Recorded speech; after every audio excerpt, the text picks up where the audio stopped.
It wasn't my fault. Welcome, everybody.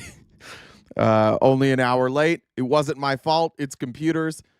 I'm going to say my bad because it's definitely not Jen's bad, but I don't know. Streamlabs is weird. I had to do a million different things, and then finally it just started working. Like, as I was trying different things, it just started going live. So I don't know.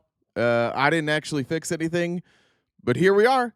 Here we are live. I was ready to go. I texted Jen earlier. I was like, I need an extra 30 minutes today. It was just a slow start, and I never should have done that. I never should have given the universe an opportunity to make me be an hour late, because there we go, an hour late. But thank you guys for being here, putting up with all that shit. I appreciate it. I'll go over our normal time today to get through everything we want to get through. But happy Liberation Day. I hope you guys are all feeling great. I haven't even looked at the stock market yet. I was planning on doing that before we went live, and then all hell broke loose. So rises 370 points. Where are we at? All right, we're rising. We're rising until the announcement, it looks like. It was interesting that Trump chose to do his announcement later today. It's also weird how everybody knows what he's about to do, but the stock market's like, let's just go ahead and trickle up. The stock market is such bullshit. It's such a fucking scam. It never makes any sense. Last night had some debates with Admir. I thought they were fun. I think that what we find out almost every single day is that there's not really good arguments to defend what Trump is doing. It's literally just like, maybe it'll work out. Just wait and see. But I wanted to share just one part of the conversation last night that was not planned. But I thought it was fair, and I think it's fair to Admir. We had a little lull in the action during the debates, and I wanted to share just this part of it. I can watch poker a lot longer. Let's see if it goes here. Oh shoot, it didn't. Never mind. Where was it? It was like 119, I think. I'll play the clip tomorrow. Never mind. The timestamp didn't save, and I don't have time to find it in front of you. All right, we'll play that tomorrow. Off to a great start. Let's see if this clip works. Here's Caroline Levitt. This is definitely Caroline Levitt, not a comedian. Just welcoming you to Liberation Day today. I would like me to welcome you all to Liberation Day. Liberation Day is a celebration of our independence, our business independence. The amount of work it took to make a hot dog necklace. I'm sure it's AI, but I love that. If you will. Is it AI or not? I don't see anything connecting it. I keep staring at this and I can't figure it out. It looks like it's been green screened on. If she made an actual necklace out of hot dogs, that's incredible. Will be announcing in the Rose Garden later today. President Trump is going to announce the details. I will not get ahead of him by announcing those details himself. So he will be releasing the details of the tariffs that we will be imposing on every country that we used to be friends with, or at least the ones that were ripping us off with Joe Biden's weakness and his leadership. The world will really benefit from us charging them more tariffs, because then they get to earn our business and they will value us more. Is Trump working with other people for these tariffs? Absolutely. President Trump's trade and tariff team has been working around the clock. They don't sleep. It's amazing. And you think that Cory Booker, aka Clearance Barack Obama, is that's solid, actually. That's pretty solid. Is impressive because he's been standing there doing, I don't know, a version of the vagina monologues in the Senate floor. I don't know. I don't listen. I'm here working. And I am also a working mother and a Christ follower. So I don't know. And I don't care what the Failing Atlantic has to say, quite frankly. Yes. Can you tell us a little bit more about Liberation Day today? Yes. Thank you for asking. That Washington Post today is a celebration of America's leadership through strength, unlike the pathetic weakness of Joe Biden. Caitlin. Yes. Caitlin Collins has been eating her lunch every single day. Somebody said in the chat that she does this before Caroline Levitt goes out there. Incredible. But she really does not like Caitlin Collins. Caitlin Collins ruins her day every day. You were very cryptic yesterday about who qualifies as a criminal at the border. Could you be more clear? I've already answered this question, but I will reiterate again that MS-13 is a terrorist organization as well as Tren de Agua, and they have been dealt with thanks to the bravery of our ICE agents, and President Trump, frankly, is the one that's behind all of this. He's actually arresting all of them by hand himself. He's actually a black belt in all martial arts. People don't really know that because he actually showed off his skills in Home Alone 2, Lost in New York, but that scene was cut. We can roll the tapes later, but they are the worst kind of criminals ever. Do you know what they do with corpses? You don't want to know. That's right. In fact, you want to know who's their leader? You want to guess? Joe Biden. That's right. He's actually the Tren de Agua leader, and you know what they call him? Jose Biden. That's right. You heard it here first, and I would hate to keep you all waiting. We are going to be at the Rose Garden. You're all invited, except for you, Caitlin. But Steve from Reuters, you're welcome to come. Anyway, I'm happy to have you all here, especially because we are going to answer the question of who let the dogs out. It was Joe Biden.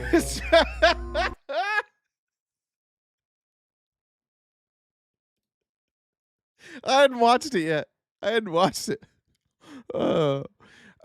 Comments aren't really coming through for me, so I don't know. We may be off all day today on the comments, so I apologize. I'm only seeing like Twitch notifications. Just as a reminder, though, before we get going, we do have a gift goal every single day to keep things going, to keep Jen from quitting, which means if Jen quits, this whole thing falls apart. So if you are able to contribute to that gift goal, that would be great. We have PayPal, Cash App, Venmo. Those are the ways where the most money goes to us, but you can also super chat. YouTube just takes a little bit more of that money. We're also streaming in horizontal today. We went away from vertical because we wanted to see.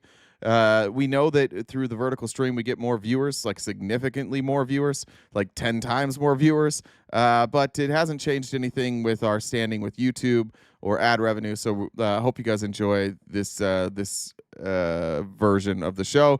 You can also watch it without having to put leaving your phone screen on. So you can, if you have like YouTube Premium, you can listen to it in your pocket. So if you could do us a favor, because this is going to get out to a hell of a lot less people today, share it with your friends, your family. Make sure you like and comment on the video itself, and that'll help us drive some of the traffic as well. Let's see, what's Jen have to say? Oh, she's telling me to get in the VC. I bet. There it is.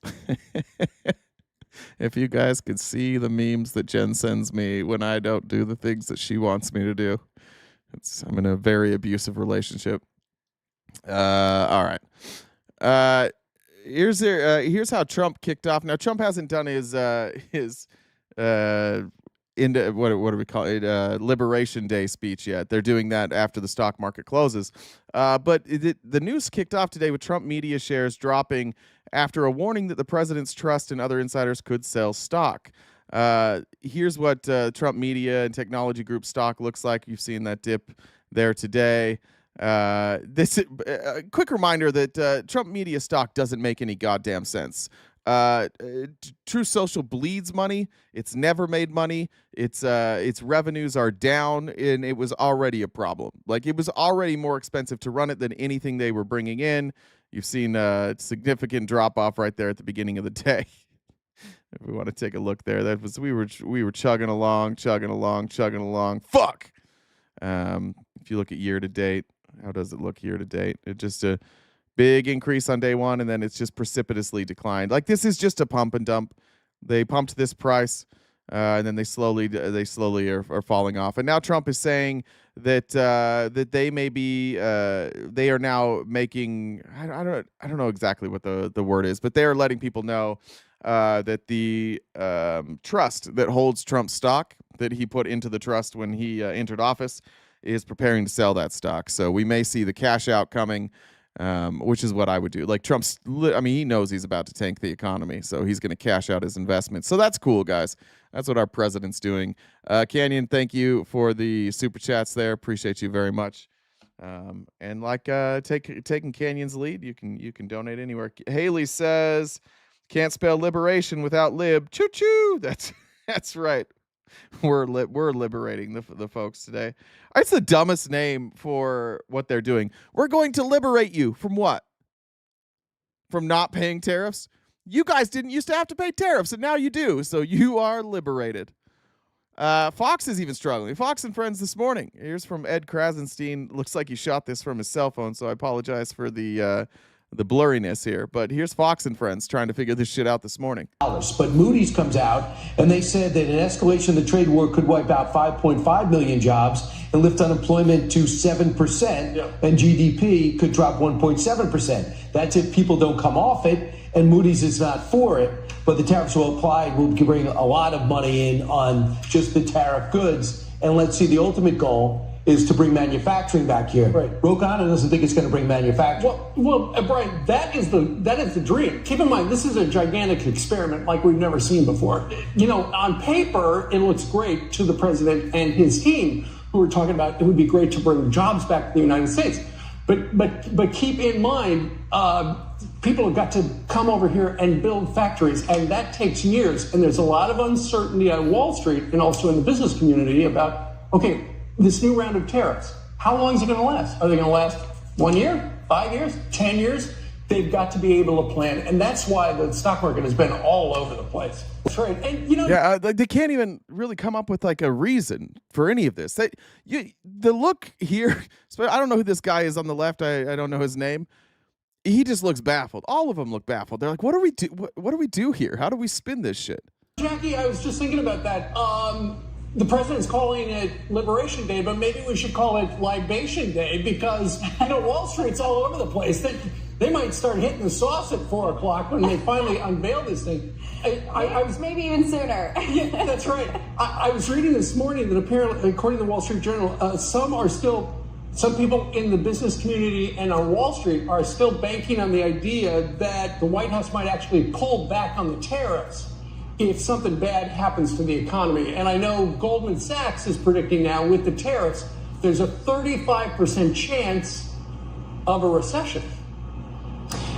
That has been put out there. I think Yeah. Like, I know that's been out there, but it's only the experts that are saying it. If you ask the average MAGA voter, this is great. It's going to bring back manufacturing, and everybody's going to have more money because we won't pay the tariffs, guys.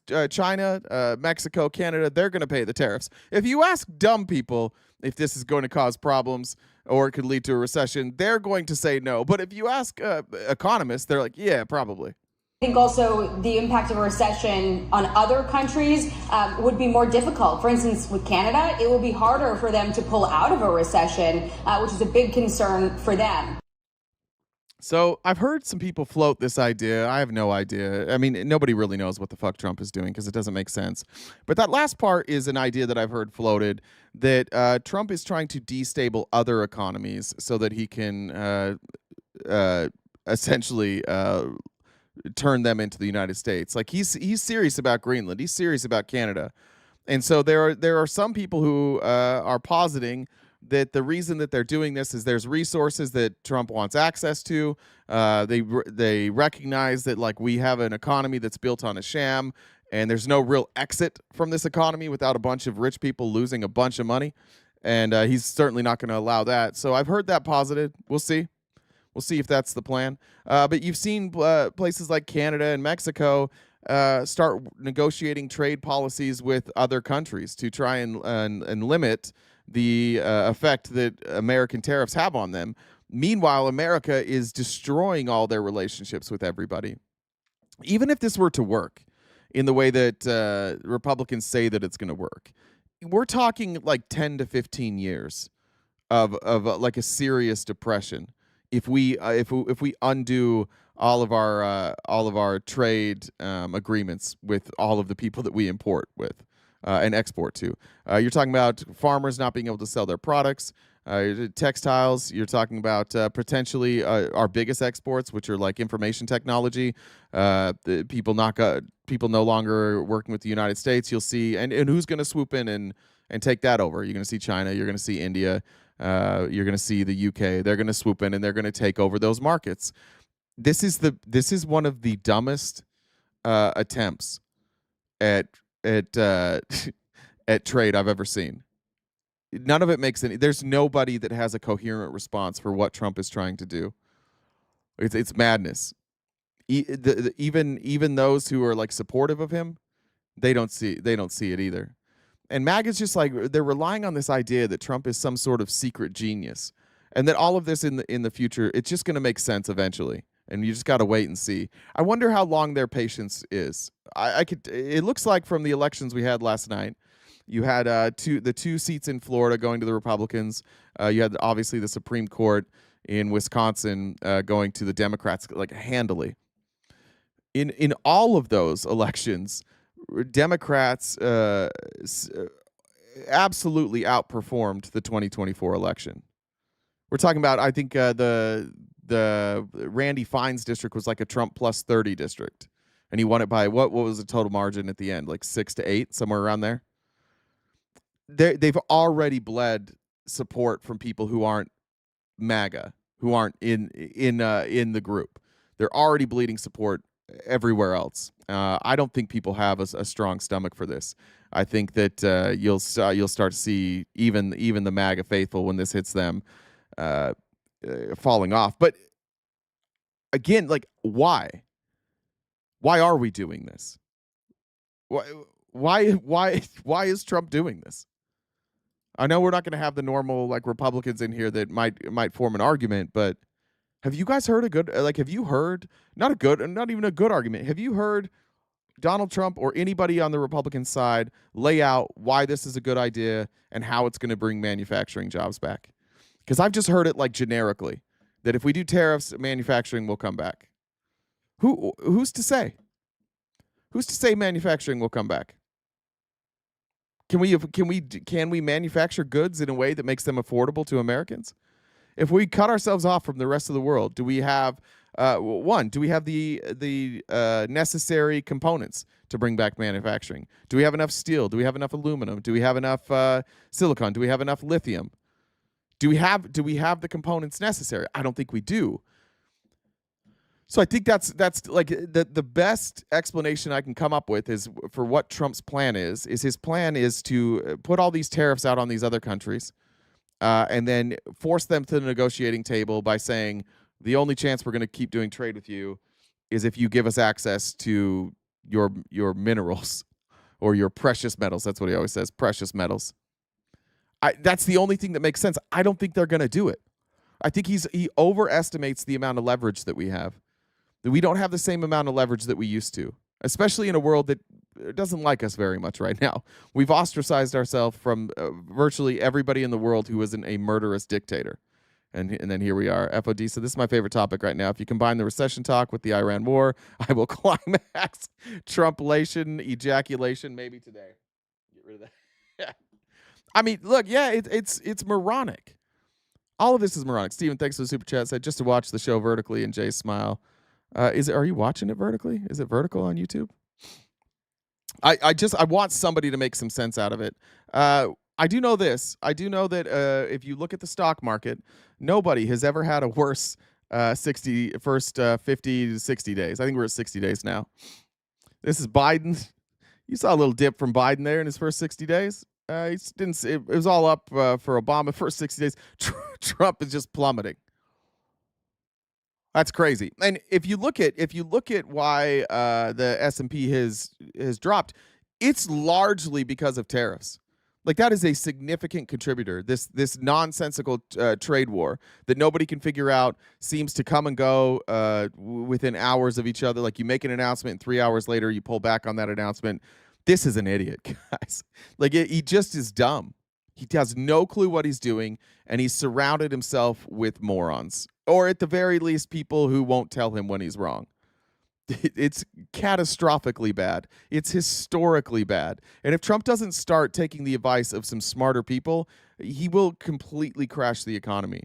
Our greatest hope is that Trump somehow is convinced by somebody that he doesn't know what the fuck he's doing and that he needs to change course, and then he does it. And then he'll take credit for it, and he'll pretend this was all just like, he'll be like, oh yeah, I lowered the price of stocks so people could have greater returns when we recovered.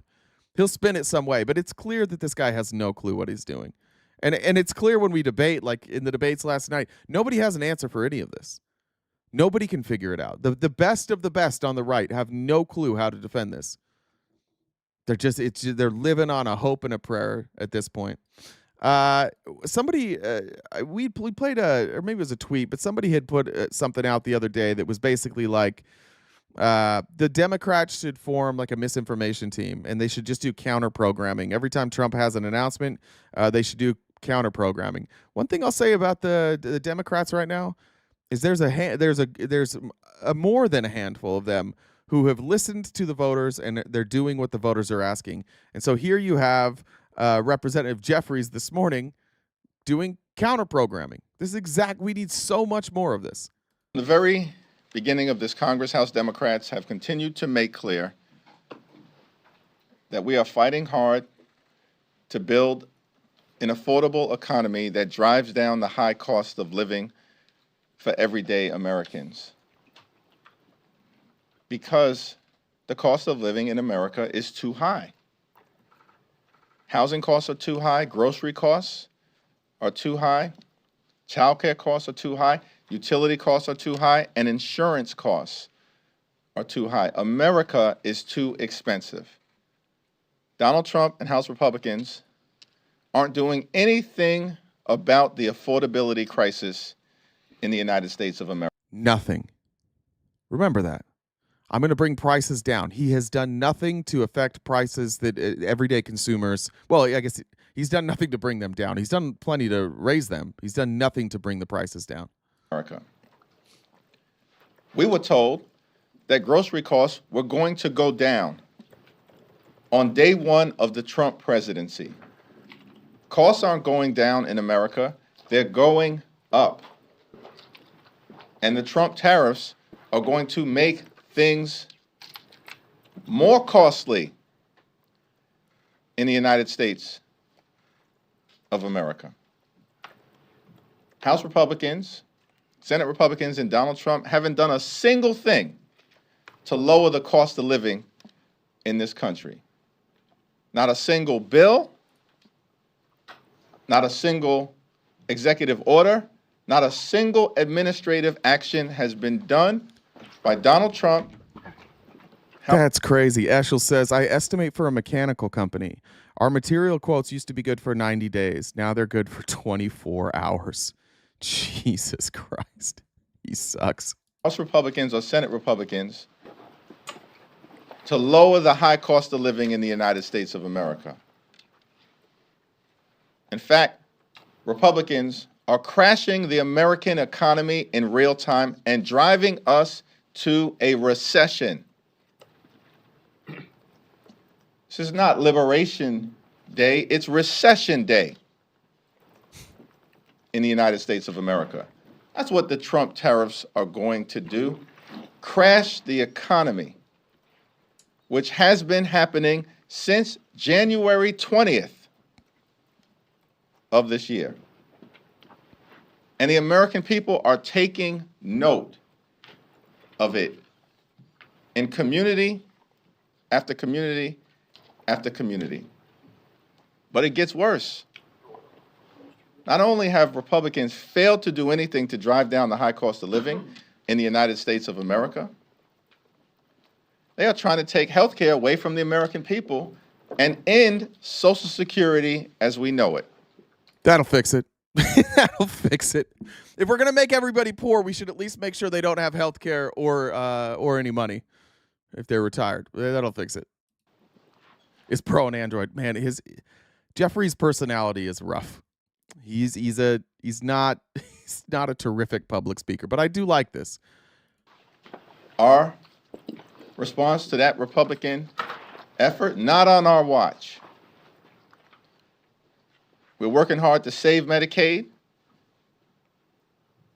and strengthen and protect Social Security from Donald Trump, Elon Musk, and the extreme MAGA Republicans who are on the run. They're on the run on the economy. They're on the run legislatively. Yesterday, they got out of town before sundown because they have no agenda. Yeah, I'll cover that in a minute. But yesterday, the Republicans just quit. Like in the middle of the week, they're like, if you're not going to let us do whatever we want, we quit. And they all just went home.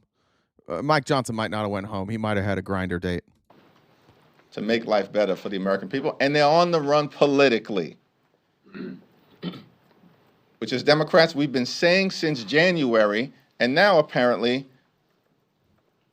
other people are starting to catch up. Question. The thing that sucks is like politically, it's nice to see what you said be validated and vindicated, and many of us might feel that way. But the reality is that there's no stopping this right now, and so the reality is people are going to hurt. All of us are going to hurt. This is going to affect everybody, top to bottom. This is you're going to have friends, you're going to have neighbors who lose their jobs, who lose their insurance, who lose their retirement. This is going to be devastating for a lot of people. And so like the vindication doesn't feel very sweet. And I hope that we message it the right way to people, because there's going to be some people that show up with their hat in their hand going, I was wrong. And that's the devastating part about all of this, is that Donald Trump is so far removed from reality and has so much money and surrounds himself with so many rich people that he does not care. And he's essentially said it like, I don't really care if people struggle for a while because I'm going to fix American manufacturing. Nobody cares. Like nobody gives a fuck about American manufacturing. People don't care about like what industry is booming in America. People want good paying jobs. People want healthcare. People want education for their children. People want to be able to go on a vacation. People want to be able to go out to eat. People want to be able to do fun things. Nobody's itching to get back on a assembly line.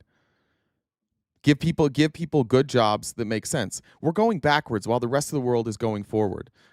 Now's a good time for this, actually. Let me show you this clip from, I saw this on Twitter earlier. Where is it?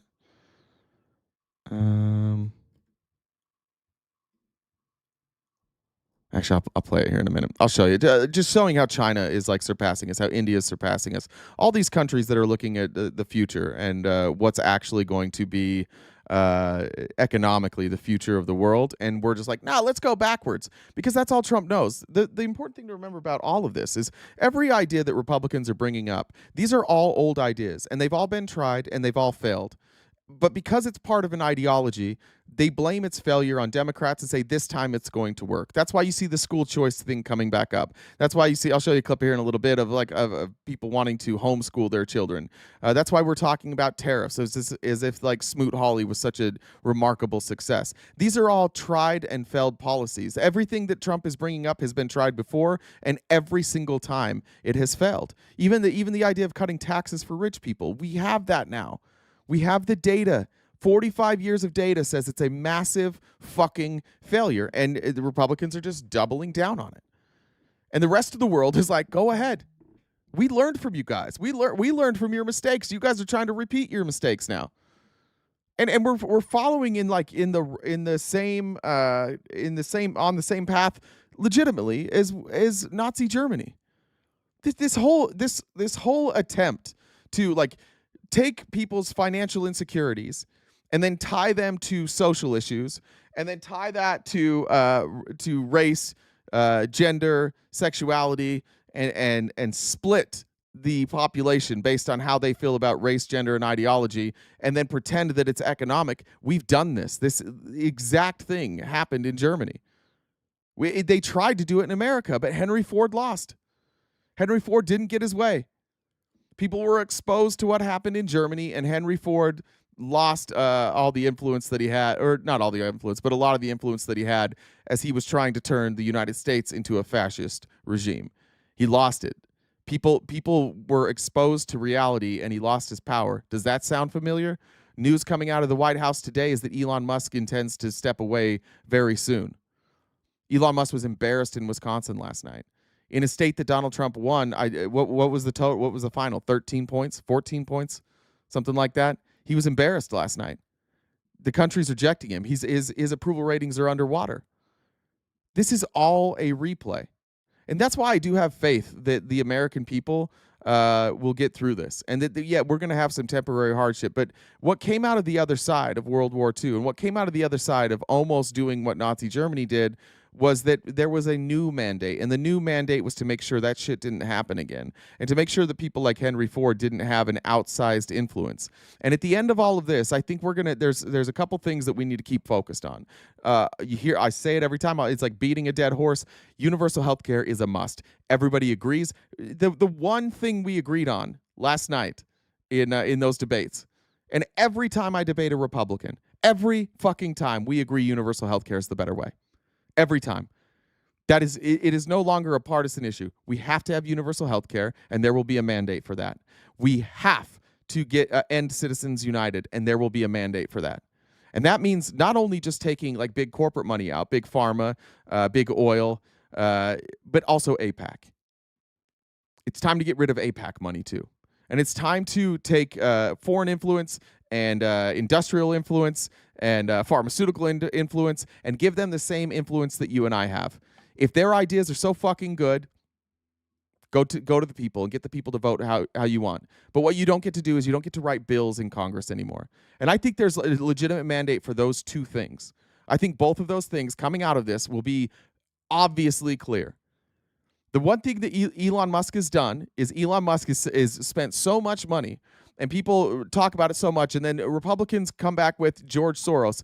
And Democrats have been so solid on this messaging. It's the one place where they've been solid, where when people bring up George Soros, they go, yeah, he shouldn't be able to do it either. So let's fix the system so that George Soros and Elon Musk don't have this outsized influence on politics and on legislation. I think that's where the focus has to be. And those two things alone, universal health care and ending Citizens United, would be a massive break for all of us. It would allow us to get back to a place where the people in Congress are there at our behest, and their job is to do what we say, not what corporate lobbyists say. And they don't do that. Especially Republicans don't do that. Republicans won't even do town halls anymore. And when they do, people like Andy Biggs, that baby back bitch, they're just like, no, nobody who disagrees with me is allowed to be here. Those people won't win elections anymore because they won't have some super PAC running ads for them. We shouldn't have ads on TV. It should be debates, and that's it. And I think there will be a mandate where we will have bipartisan support to end Citizens United and install universal health care. And those two things are massive for especially universal health care. Somebody brought this up in the comments the other day. When it comes to universal health care, I don't remember who it might have been Asta Sophia. Nobody who has universal health care, no country with universal health care is trying to go to private health care. None of them. Even the ones that have like introduced a private component like Canada, it's not massively successful, and there is no mandate to turn it all over to private healthcare. So whenever this shit ends with Donald Trump, and maybe it's in the midterms, and maybe Donald Trump can save his legacy, where when he loses the Senate and the House in the midterms, and they push through universal healthcare, he signs the bill, and that would be the one saving grace. Maybe we can get it in 2 years. Maybe we got to wait till he's gone. But the silver lining in all of this is that Donald Trump has the courage, if you want to call it that, the arrogance to try ideas that have already failed and will fail again and will cause harm. And because of that, because he's so willing to do that, and because he's so brazen about it, the turn will be quick. When you start deporting people without due process, when you start willy-nilly throwing out tariffs that are going to cost people money, when you start cutting Social Security, when you start cutting federal employees, when you start cutting benefits, when you start gutting education, the people will turn on you very fucking quickly if it doesn't work out, and it's not working out. And there's still enough of them that could say like, oh, well, we'll wait and see. We don't have to wait and see that long. The effects of this will be are oncoming. They will be here quickly. And the effects will be catastrophic. And the American people cannot stomach 10 years of tariffs and poverty just to bring back manufacturing. Once it's hurting their pocketbooks, then suddenly the argument makes a lot more sense. We're like, wait, why do we want American manufacturing? Why do we want to end the 40-hour work week and make it longer? Why do we want children to go back to work? Wait a minute, did we think about this? Yeah, why don't we just use our taxpayer money to take care of the taxpayers? Let's do that instead. I honestly think that like this puts us on that path, just because historically speaking, that's what always happens. Historically speaking, you have a strongman authoritarian who comes in and uses these extremely nationalistic and protectionist policies, and they fail, and the people revolt. And that's not just in America; that's across the world. It happens every single time. Let me check comments real quick. Just a reminder, we are crowdfunded, so if you are able to support our show, there's Venmo, Cash App, and PayPal, as well as Super Chats. I'll read anything that you write. Asta Sophia says, I love vertical layout is back. Seeing Jay is still rocking that 70s corn mustache. What do you mean vertical layout is back? This is horizontal, right? I think I specifically made it not vertical. I'm not sure. Is it vertical on YouTube right now? Or is it horizontal? Tony says, missing the show today, taking a mental health day. I'll message you, Tony. Hardy says, payday for me, payday for you. Here's today's fuck text. Thank you for that. All right, on to the next one. This happened in Tennessee. The Tennessee holler is, bro. Is anybody from Tennessee that's in here? We got any Tennesseans in here? Your state is wild. Your state is losing it. This is I don't know if you guys have seen this clip, so I just won't spoil it. In Tennessee, they're trying to pass legislation that says that children who are undocumented are not allowed to go to public school. That's a real thing that they're doing. Like, fuck them kids. They're just doing fuck them kids. And so they're having this hearing, and people keep interrupting because they're upset that they're just going to take away education from undocumented children. And just like Republicans are doing over and over, they eventually take their ball and go home. But not before whoever this hero woman is lands two of the best lines I've ever heard in my entire life. All the children of the world. We'll take a brief, please, members of the audience. Yeah, what's up? Did you hear that? We'll continue to proceed with our committee hearings, but if you continue with your outbursts, we'll have to take a brief recess. We'll continue with the calendar. Thank you for your cooperation. They deserve as much respect as you're showing these kids, which is none. We'll take a brief 5-minute recess, members. You pissed your pants. What the hell are we doing in here? She said, and I looked it up. It's both of these stories are true. She said, you had an affair with your cousin and you pissed your pants. The hell are we talking about here? This is a true story. That man had an affair with his cousin. And that other man did piss his pants. It's unbelievable. One of the best political lines you'll ever see. I'll give it to you again. Which is none. We'll take a brief 5-minute recess, members. You pissed your pants. What the hell are we doing in here? I encourage members and Don't staff take it to out on the leave kids. committee room. Please leave. This is Sergeant Barnes. Please leave, ma'am. I don't know how you live it. Everyone Shameful. has to leave, please. Shameful. You have to leave now. Everyone has to leave. Per the rule. Please. Shameful. Ma'am, no. Unmoral. Ma'am, please leave. Leave. All right, so eventually they are removed from the room. They are literally carried out of the room. You can see here. She's just gone dead weight. See the arm hanging down? Yeah, incredible stuff out of Tennessee. But there's the Republicans. Like, they don't know how to respond to any of this shit. They thought that this mandate would cover them forever, that they would just always be able to do whatever Donald Trump said and nobody would give them pushback and there was nothing anybody could do. Well, they're finding out in real time that they're not nearly as good at ignoring their constituents as Donald Trump is. Chrissy says, I called the sperm bank and they told the first appointment is virtual, but the second one I have to come in person. That's good. Thank you for that. In Florida, they're rolling back child protection for when it comes to working. And here is, what was this guy's name? Jim DeFeedy. He's a CBS correspondent in Florida, local CBS. Look how he lays this out. Like, this is what we're doing, Republicans. You can do whatever. You can pass anything that you want.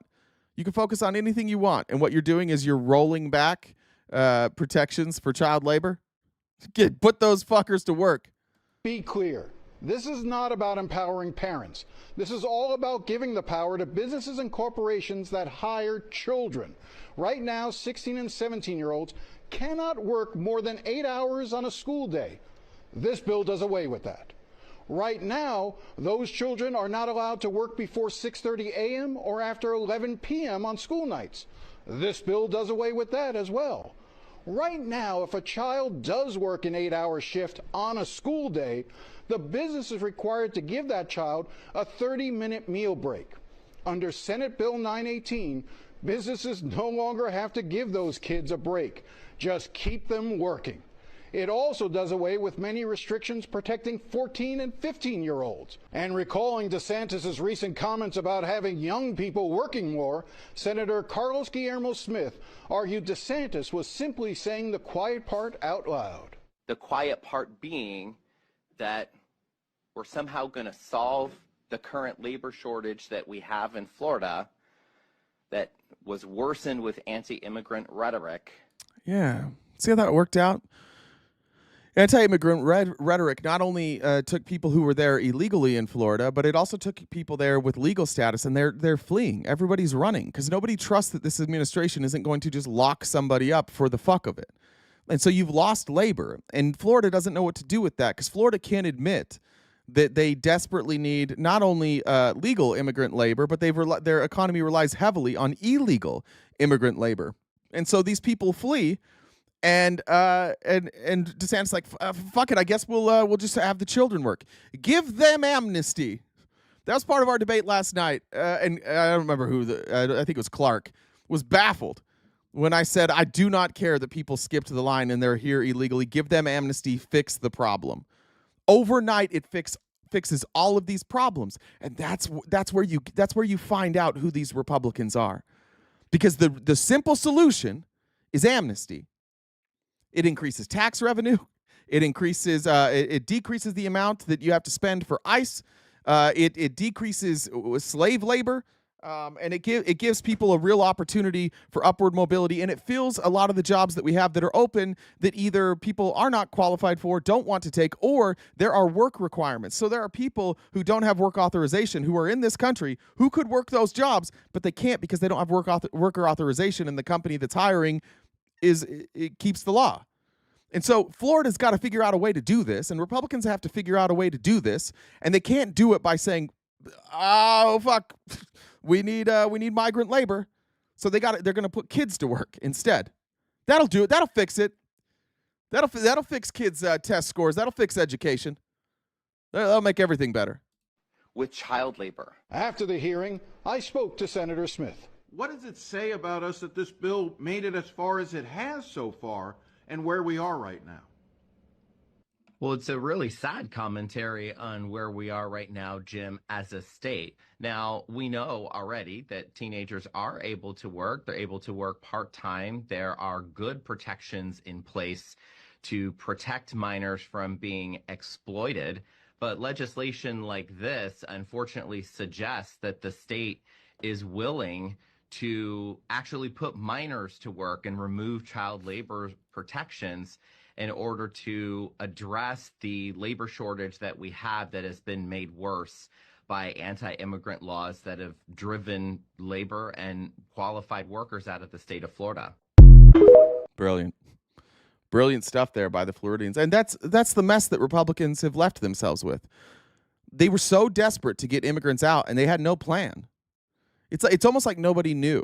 Remember when we were going over the stats last night of like just fiscally, immigrants being a net positive on the economy. It's like they've never looked at that. It's like they've never looked at any of this data. It's almost like they're just racist, right? Xenophobic, whatever you want to call it. It's almost like no matter what the data says, they want to deport people, even if it hurts America. You know who's been quiet for a while? Old mumble mouth Tom Homan. I haven't heard from him. I'm wondering if the Trump administration benched him from doing interviews because he's so fucking stupid and sticks his gnarly ass feet in his mouth every single day. Asta Sophia says, "Why did the chicken cross the road?" Wait, is that what it said? Hold on. Make sure I got that right. Why did the pecker cross the road? Excuse me.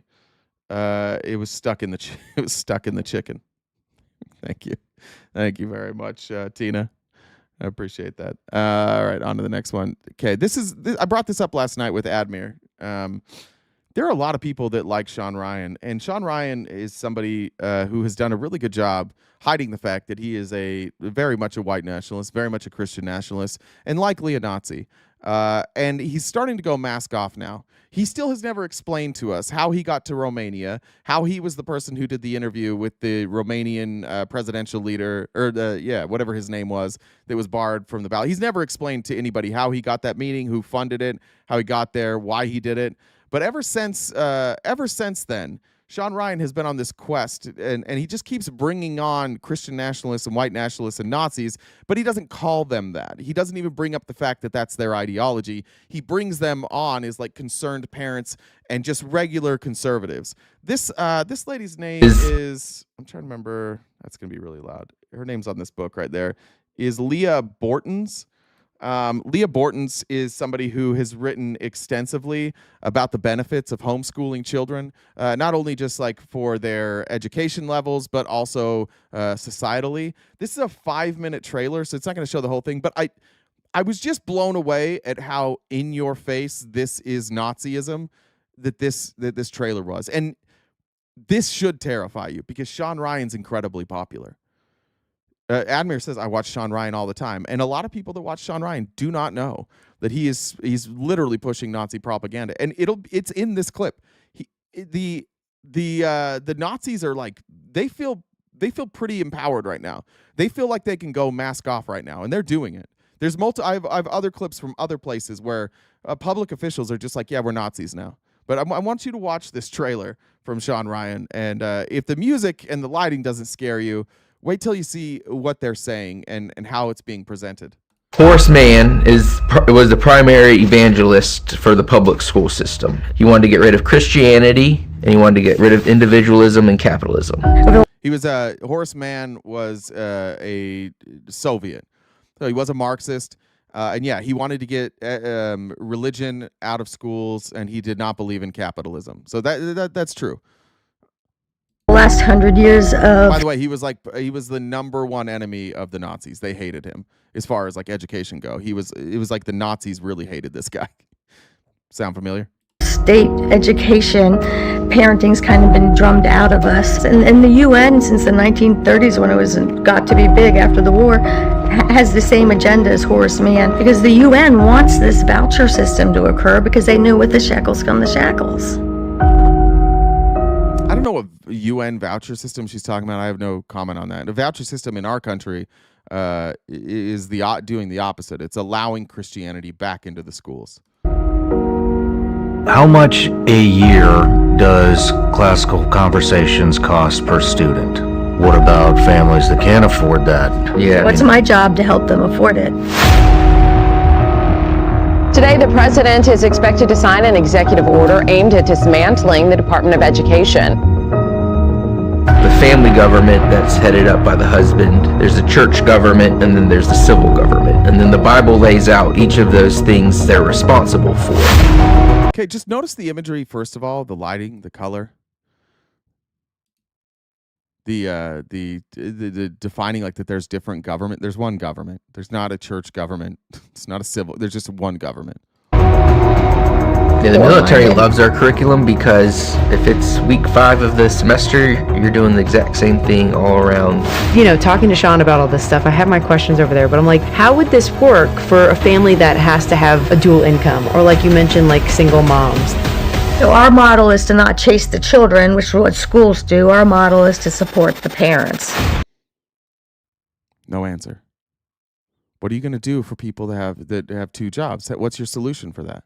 Our education was based on the same education system that initiated World War I. Sorry about the audio. I turned it down a little. Let's go. Had the same sexual revolution back then because they could see that would affect the children and stuff. But then they saw that it was destroying their society. How were they doing it back then? They had put this sexual idea inside their kids so that the state... These are book burnings. This is the part when I started to be like, what the fuck? This is what you guys do. This is what you're all about. These are book burnings. And this is what I started realizing, like the imagery here. Now they're saying the right things. They're saying the right things about government control, and they're going after communists. But they're showing book burnings here. Who was burning the books? It's the Nazis that were burning the books. State could control them. So this is not state control, right? This is their people, the exact same people as them, saying we're rejecting science, we're rejecting literature, we just want the Bible. So we're going to burn every book, and she's going to tell you what books should be allowed here. Just remember, like this imagery there, like the way it's laid out here, and whoever edited this video together, they're trying to make you afraid of book burning, but then they're going to advocate for getting rid of all books.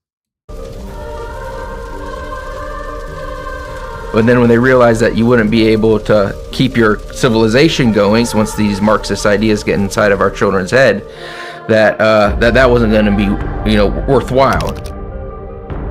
The sexual stuff, is really perverted now, but it's nothing new. There's nothing new under the sun. And they've done this before. Transgender experiences in other countries and Nazi Germany. Now they're showing the people that the Nazis went after. And they're using this ominous music, and they're saying that they're the problem. Does anybody know what happened to LGBTQ people? During the Holocaust, they were murdered. This is one of the most popular podcasters in America. Every one of your right-wing friends knows who Sean Ryan is, and they love Sean Ryan. And they're up here repurposing, repackaging Nazi ideology. And they're leaving out the part that like the world rejected this and we went to war. In fact, they're saying exclusively that the reason we got into World War II was because we allowed the LGBTQ people, which is a fucking stretch, to be open. And that the sexual revolution is what caused World War II. Well, let's dig into that. What does that mean?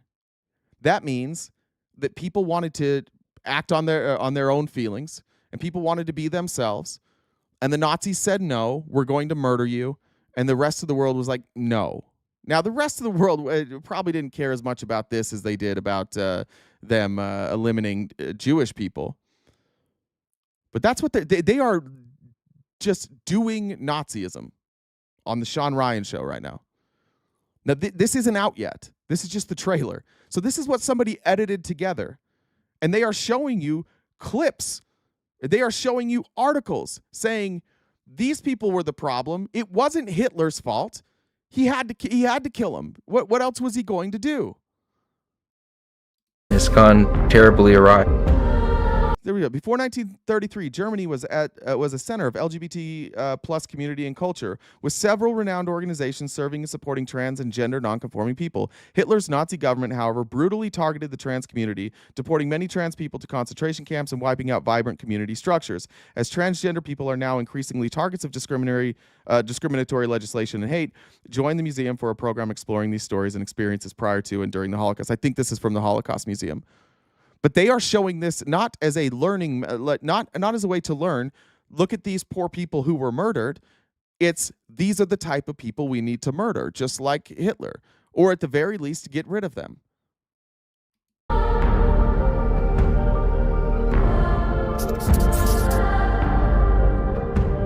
Historians are learning more about how the Nazis targeted trans people. They chose this. They chose the music, they chose the articles, they chose the pictures. These are not, this would, if we put this up and we were talking about trans people, people would be like, oh, they're warning us about how Nazis are going to kill LGBTQ people and how historically LGBTQ people have been treated. If we were showing this clip, that's what they would say. But they're doing it from the other end. They're doing it from the end of fuck these people. These people are the problem. They're knowingly putting up articles that are critical of the Nazis' treatment of transgender people, and they are celebrating it. They're using these articles as a way to celebrate it.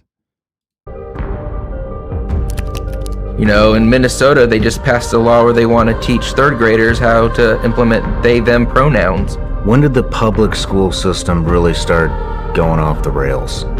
Which history do you want? Which history do you want? Do you want the history that talks about the Nazis being the bad guys? Or do you want the history that we believe in where the Nazis were, maybe they killed too many Jews, but everything else about the Nazis was correct? Which history do you want? Do you want the one the world tells, or do you want the one that we as modern day Nazis tell? Which one do you want to hear? I mean, these playbooks that they've used in the U.S. for the last 20 years isn't something that hasn't been tried before. In a few moments, I will sign an executive order to begin eliminating the Federal Department of Education once and for all. What homeschool education is a husband and wife have children, and while they work on their marriage and they build their business and they build their home and they serve their community and they build their government and they build their church, they do all that construction work with their children around their feet. That's home education. My husband and I have a difficult decision to make this fall as he is approaching preschool age, and we are faced with the decision of whether or not we are going to put our child in public school system where Fairfax County has decided to move forward with instituting gender studies in elementary school. By gender studies, they simply just mean that trans people can exist. That's what they mean by all of this. When they mention they, them pronouns in gender studies, they're just saying that they're going to allow trans children to exist. Johnny says, not me singing Terry Crews' Baby Back Bitch song.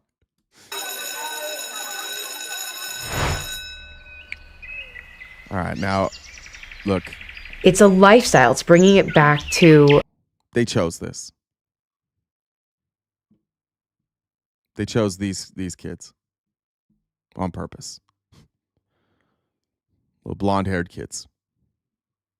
The imagery here is, and that's the thing about propaganda, is that a good propagandist can give you the imagery that you like and tell you that it wasn't on purpose, so that you don't have to admit that this was on purpose.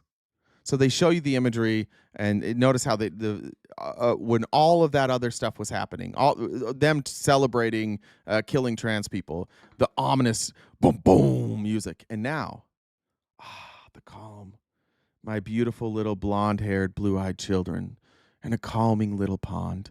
This is what the world needs. This is how propaganda works. They make you feel that anger and that anxiety. That's why they use that music, is because it's meant to make you feel anxious. And then they abruptly switch to this with the image of two blonde-haired, blue-eyed, well, I don't know what their eyes are, two blonde children.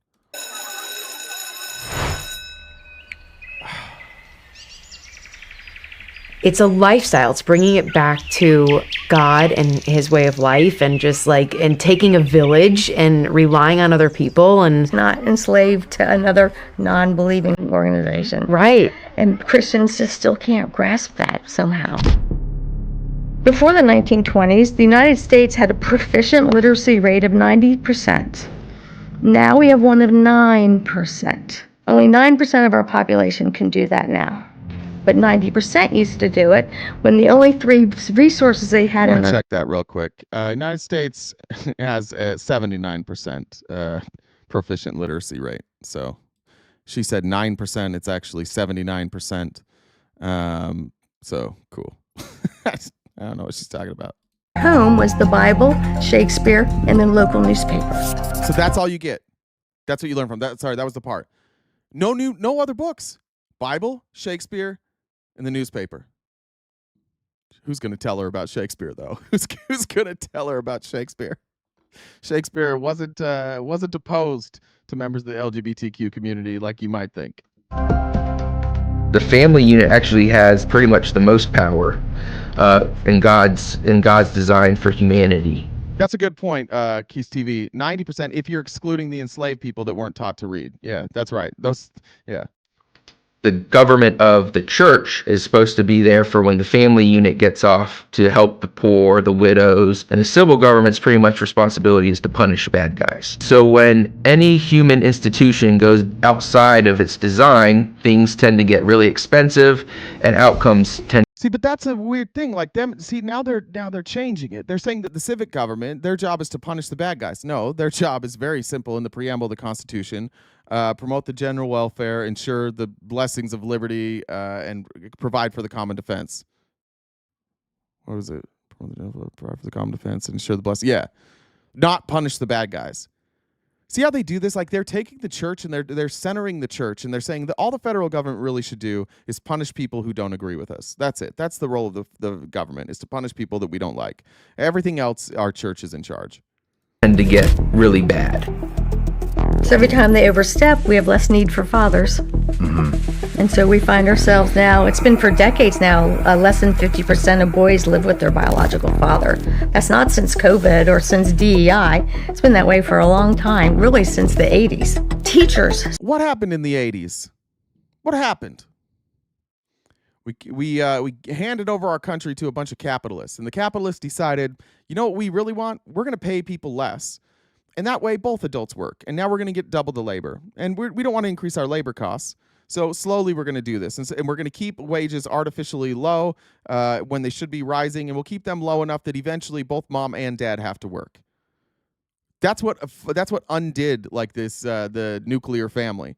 They want to blame gay people. They want to blame education. It was capitalism. Capitalism destroyed the nuclear family. Most families, if you're going to raise a family now, most families need two incomes. And meanwhile, you have people that are creating generational wealth that'll last for 1,000 years. The problem was capitalism. Unchecked capitalism broke the nuclear family. Started home educating their kids because they were like working all day with these kids, and then they'd go home and they'd spend, because they're good parents, they'd spend 2 or 3 hours. Right, I'm pretty much done. That's pretty much the end of that. I just wanted to show you that we're doing like openly Nazi shit now. Let me just skip down here.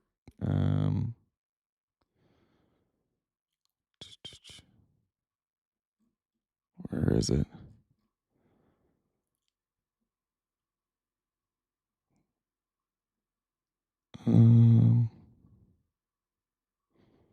Son of a bitch, where is it?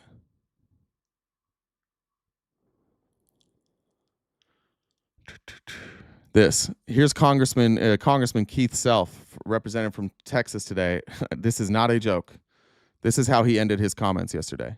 And I'll yield back a little bit of my time. A direct quote from Joseph Goebbels. It is the absolute right of the state to supervise the formation of public opinion, and I think that may be what we're discussing here, and yield back.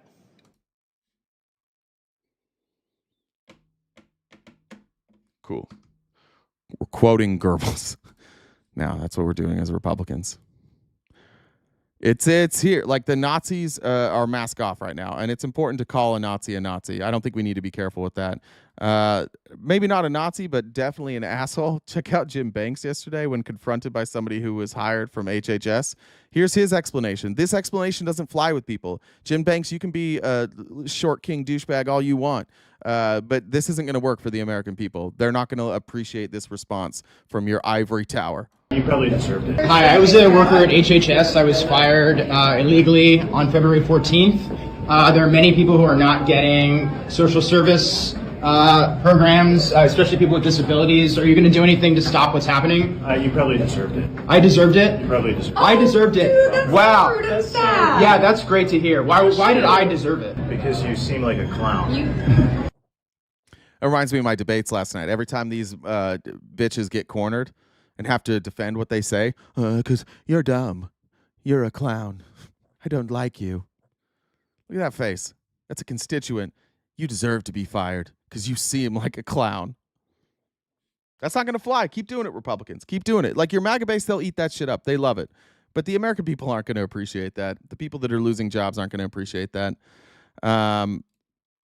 This is from the Necessary Conversation. We played a bunch of clips from here, but this is the guy who questions his parents.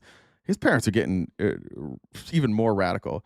Here's his dad questioning his parents on, I believe this one's about, this is about the deportations or the rounding up of people who are critical of Israel. Dad, is this what you want America to look like? Masked, militarized police kidnapping people off the street with no evidence of a crime? 100%. Why is that? Because she's Hamas. She's not. She hates America. We gave her an education here, and she's going to take it back and use it as terrorism. You're just making shit up. None of that's real. No, I'm not making any of that shit up. Dad, I'm for Palestinian rights. Me too. Should we be detained by masked, unnamed, militarized officers? You get the fuck out of hand, yes. If I was in college today, I would be part of those protests. You'd be in jail. Have you engaged in activities and went to meetings that were for pro-Hamas? She did say pro-Hamas. I don't think any of them, if you ask them like who Hamas is, how they started, what they do, I don't think any of them would know. But mom thinks it's something you dip carrots in. She didn't. By the way, Haley, just because you ain't in school doesn't mean you can't go to the protests. I do go to protests, but they're specifically targeting right now colleges. Oh, there we go. In other words, you don't go to any of them. And those teachers that left, they can't ever come back. And once we take over Canada, they're going to get deported. I mean, it's devastating. It's devastating to hear that kind of talk. But I think it's important to keep posting those. Like, keep making people defend that type of shit. There are no real defenses for any of this stuff. It's just people get cornered and then their hatred comes out. And I'm not a big fan of like cornering people until they get hateful, but that's kind of where we're at now at this point. Pink, thank you for joining the Dollar Train. Appreciate you. Kristen said, thanks for the horizontal hamburger layout back. Love you guys. Thank you, Kristen. We'll check it. We're going to look at the numbers when we're done and see if we're going to stick with the horizontal or not. But thank you. I know most people prefer it. Fox News, they're going rogue. This is Fox News trying to defend Signalgate now. And they can't even figure out how to defend Signalgate. Nobody knows what to do with Donald Trump right now. Nobody knows what to do with this administration. It's so indefensible that you just have a bunch of people stuck, and they have no clue how to even address any of it. You know, it was not supposed to go to that person, but it did. Yesterday, everybody in the back and forth with the Congress, with the senators, was very clear. The stuff on Signal was not classified. Was not top secret.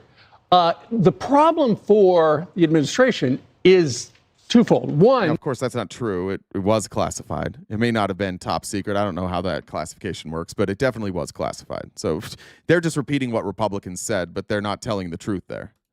a government watchdog group called American Oversight is now suing Pete Hegseth and the other people involved because what they want to do is they allege that the unclassified commercial app violated federal records law because the way it was set up is you can use Signal, you can use Telegram, but you've got to then send it to your own private account, your government account, because it's got to be preserved for history.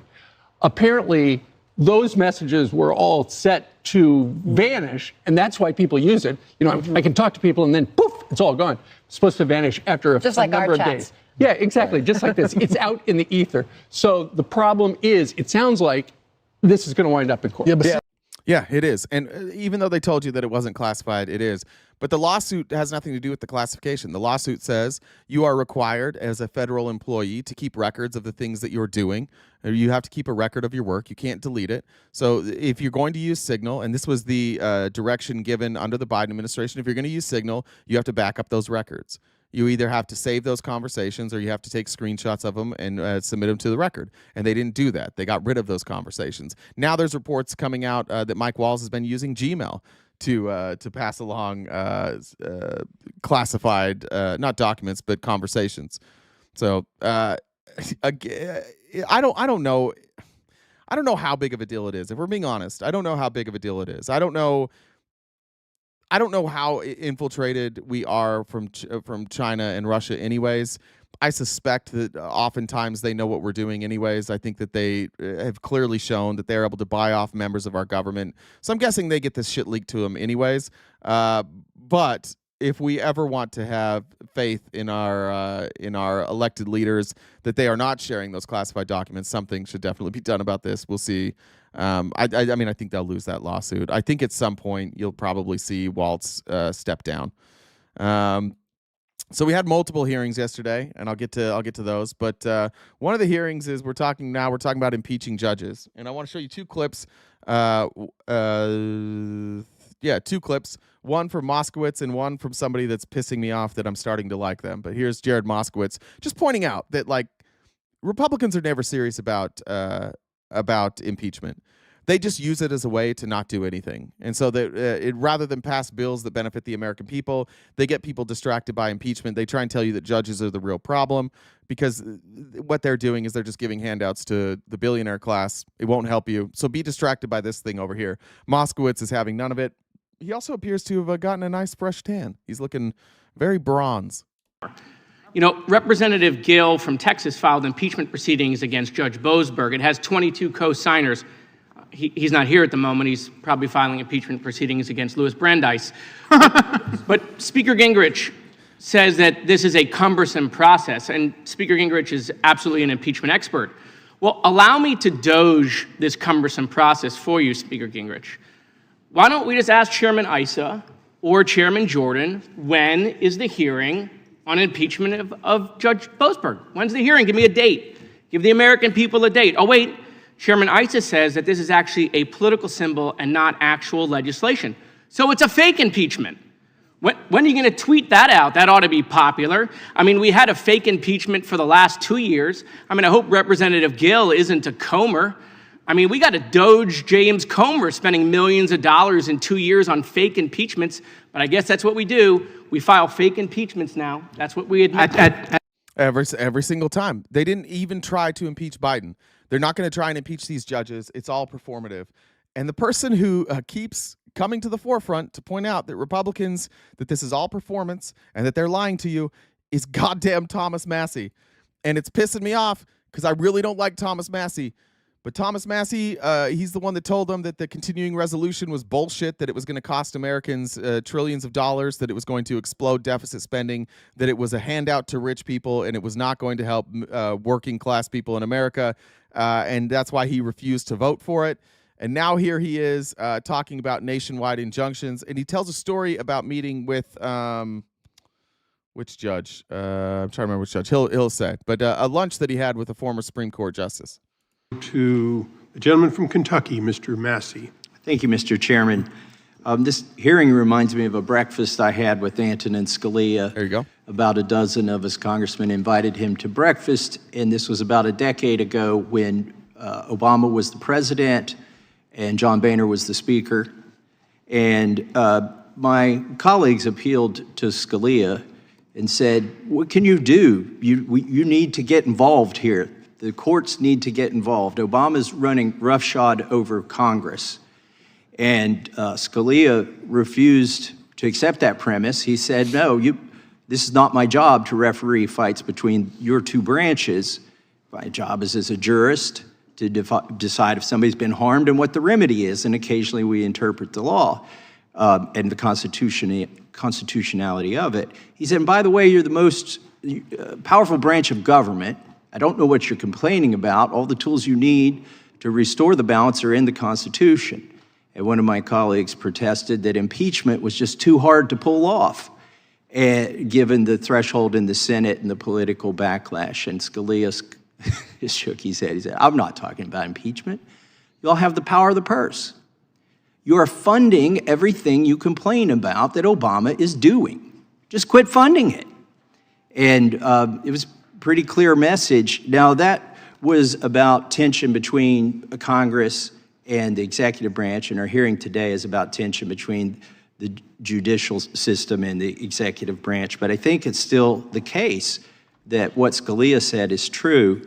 Let me give you an example of something I'm going to predict is going to happen in the courts soon that I'm not going to have much sympathy for on the president. So the president recently had a press conference and said he's going to wind down the Department of Education. Oh, great, that's my bill. I've got a one-sentence bill that eliminates the Department of Education. I should be very excited about this. The problem is, much of the activity that he says he will undertake, he just signed into law the funding of it a week before. We did a continuing resolution that fully funds every single penny of the Department of Education, then a week, and the president signed it. This is, as Professor Shaw pointed out, appropriations bills are laws too. And so when they tell you that the president, like the argument that we had last night, that the president is usurping the role of Congress and trying to take powers not granted to him, he signed a bill into law that funds the Department of Education and then signed an executive order to defund the Department of Education. The role of the president, if he doesn't want to fund the Department of Education, he should have vetoed that bill, but he didn't. And that's what Thomas Massey's saying here. Like Thomas Massey, who believes we have different interpretations of some constitutional law, but that's what he likes. He likes the Constitution. He likes that uniformity, and that uniformity spans decades and centuries. He likes that. But what he's saying is absolutely true here. That the president is using power that he doesn't have to defund the Department of Education while in the same breath funding the Department of Education. This isn't 4D chess. It's not a master plan. He's stupid. And the people that are working with him are also stupid. And they think that they have so much support from the American people that the fact that what they're saying doesn't make any fucking sense won't matter, that the American people will just allow them to do it.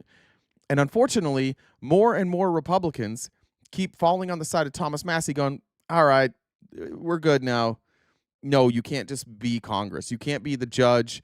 You can't be the legislative branch, the executive branch, and the judicial branch. Stay in your lane. And he's going to have problems passing things. But Thomas Massey is 100% correct here. They require both chambers and then the president to sign it. And so it's an appropriation bill. It's a law. It's in law. And a week later, he announces that he doesn't like some of the law. And so he's going to do things differently. So that's my problem that I have. Now, I do think it's a good hearing, and this is a great question. I tend to think that probably there are cases where they shouldn't have nationwide injunctions, but this is a double-edged sword. Under the Biden administration, he did unconstitutional and unlawful things during COVID that were stopped with nationwide injunctions. So, for instance, he had a rent moratorium that was stopped until the Supreme Court eventually basically said it was illegal. He refused to grant religious exemptions to the vaccines in the military. There was a nationwide injunction. Actually, one of the attorneys in that is a constituent of mine. And there was no outcry. You didn't hear a word from the Republicans about these judges that were issuing nationwide injunctions. They didn't.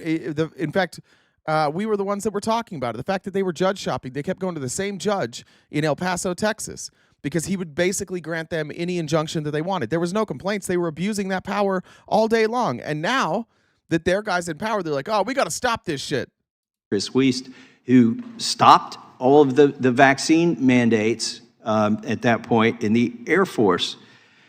That was a nationwide injunction. And then his OSHA vaccine mandate was stopped with a nationwide injunction. So I'm torn on this. Maybe if we just don't have nationwide injunctions, people in certain districts can live under tyranny or the perception of it. And if you're in a different judicial district or circuit, you get some remedy from the tyranny. Maybe it works out better that way. Maybe we should have tried each of these cases in each of these courts and found out the answer. But Mr. Speaker, former Speaker Newt Gingrich, What? All right, I'm going to cut it with Newt Gingrich because Newt Gingrich basically, like, he's really, really good at politics. He was an excellent politician. Newt Gingrich is like, yeah, you're right, but like, maybe not. Maybe not. We'll have to find out. What they want is they just want their way, and they'll go about it any way they possibly can. And Thomas Massey's just like, nah, I'm not doing that. Another time, we have Republicans stepping up to turn on Republicans. This is Mike Johnson. There was a vote on the House floor. The bill, I believe, was brought by Anna Paulina Luna, who is a Republican from Florida, most famous for posting in a bathing suit and being like, yay, Republicans. I don't even remember what it was. It was just like, can Democrats do this? But she sponsored a bill that's to protect women. And the bill was that, like, if you are an expectant mother, if you've just had a child, that you are allowed to vote by proxy, and that proxy votes are allowed. And the Republicans were trying to push through a rule so that they could get their legislation passed that said you cannot vote by proxy.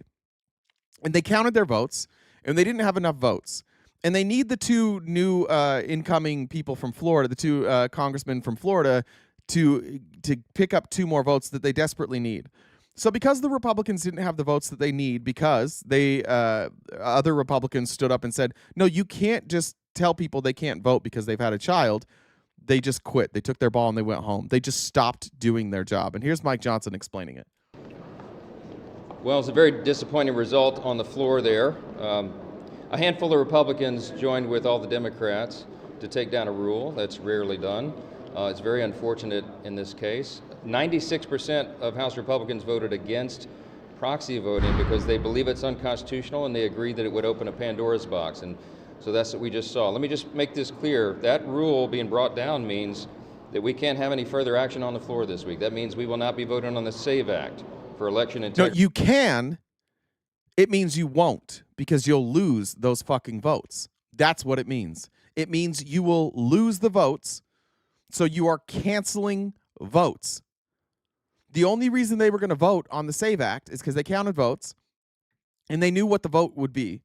And by not allowing proxy votes, they could push a bill through. So since they're not going to be able to force a bill through, and they tried last minute to write like a new rule, and at 9, I think maybe like 8 or 9 Republicans, the only ones that like have a pulse and have any semblance of integrity, they're like, no, this is fucked up. So now Mike Johnson's like, well, now we have to cancel it, and we have to wait till these people from Florida get here. We will not be voting on the rogue judges who are attacking President Trump's agenda. We will not be taking down these terrible Biden policies with the CRA votes. All that was just wiped off the table. It's very unfortunate. We'll regroup and come back, and we'll have to do this again. Mr. Speaker, were you asking for too much? So the measure failed on a 222 to 206 vote. Joining Anna Paulina Luna were Tim Burchett, which shocked me, Kevin Kiley, Nick LaLota, Mike Lawler, Ryan McKenzie, Max Miller, Greg Stubbe, and Jeff Van Drew. Approving the rule, as the measure is known, would have tabled the discharge petition and blocked further similar proposals, leading Luna and other Republicans to line up against it. Luna and 11 other House Republicans had signed onto the discharge petition to force consideration of the proxy voting measure. Luna called this a historical day in comments to reporters. She said it's showing that the body has decided that parents deserve a voice in Washington, and also to the importance of female members having a vote. The failure of Tuesday's afternoon vote also effectively killed the House GOP's legislative plans for the week. The rule would have teed up the rest of the legislative agenda, including a closely watched measure to rein in federal judges who have opposed Donald Trump. Which fucking, can we just appreciate right now that they're trying to get rid of judges that don't follow exactly what Donald Trump does? They're just trying to remove judges. And the Republicans weren't willing to stand up and be like, yeah, no, we can't do that. We're not going to remove judges for not kowtowing to Trump. But where we do draw the line is proxy voting. It's wild, but thank God it happened for a minute. Johnson said it was disappointing. We saw that there. The proxy voting proposal has roiled House Republicans, with Luna opting to leave the Freedom Caucus over the dispute. GOP leadership, with the support of conservative hardliners, has opposed proxy voting proposal, calling it unconstitutional. By the way, as soon as there's a Republican that is pregnant or is on maternity leave who cannot come in to vote and they need their vote, they will immediately reverse course and say we should allow proxy voting. They did the same thing with like mail-in voting and early voting. They opposed it, and then they're just like, no, let's do it. Once they saw that it was beneficial to them to get out the vote in certain areas, they're like, oh, let's do it. This is not a principled stand. This is politics by this scumbag who I'm fairly certain is being blackmailed by the president. The reason that nobody knew who Mike Johnson was and all of a sudden he's here and all of a sudden like nobody can take him down, I have this sneaking suspicion it's because he's blackmailed and he literally will not disagree with Donald Trump. I firmly believe Trump knows that this is a closeted man. We've seen the evidence of it. Maybe I'm wrong. If I'm wrong, I absolutely will apologize. But I think that's what we have here. We have somebody who's being blackmailed into doing whatever Trump wants. And now they're trying to get rid of judges. And that didn't get the Republicans excited. That didn't get them to come to the table. But saying that if you're an expectant mother and you can't vote, or if you're a recent mother, or even if you're just sick, if you're in the hospital, you can't vote. That's what finally united a handful of Republicans to join sides. So good for them. I think they deserve a small round of applause. But it's mostly just kick the can down the road for another week. I don't think Randy Fine or that other guy in Florida, I think that they will just do whatever they're told, and they will vote for this anyway. So I don't know how much of a long-term impact it has. Speaking of long-term impacts, this section of the show is called Elon Musk is a big old bitch. And I found this video, which I thought was fascinating. I'm not sure I agree with like all the conclusions. I've seen People this are like, creator before. I'm trying to remember what her name is. If somebody knows, let me know. I can't remember. But just like Elon is considered this genius, this technological genius, and he's 30 years behind China. And our country is way behind China. The stuff that China is doing that makes living in China a better experience and a cleaner experience and a more what's the word I'm looking for? A like accessible experience. She's going to outline that. And here we are listening to Elon Musk like he's going to change things while he's literally just like he's like, I'm going to cut funding and that's it. And China, meanwhile, is doing this. it's over, folks. When people are like, oh, we're losing the world's superpower, we're falling behind from China, it's already over. They've already won. Look at this shit. They have flying cars, folks. Flying cars. Autonomous taxis. They have high-speed rail. We have the overpriced and now privatized ChatGPT, while they have DeepSeek, which is open source, was way cheaper, more cost-effective, and better. They're number 5 in best healthcare in the world. Where's the U.S.? Although we could be number 69. Nice. Nice, U.S.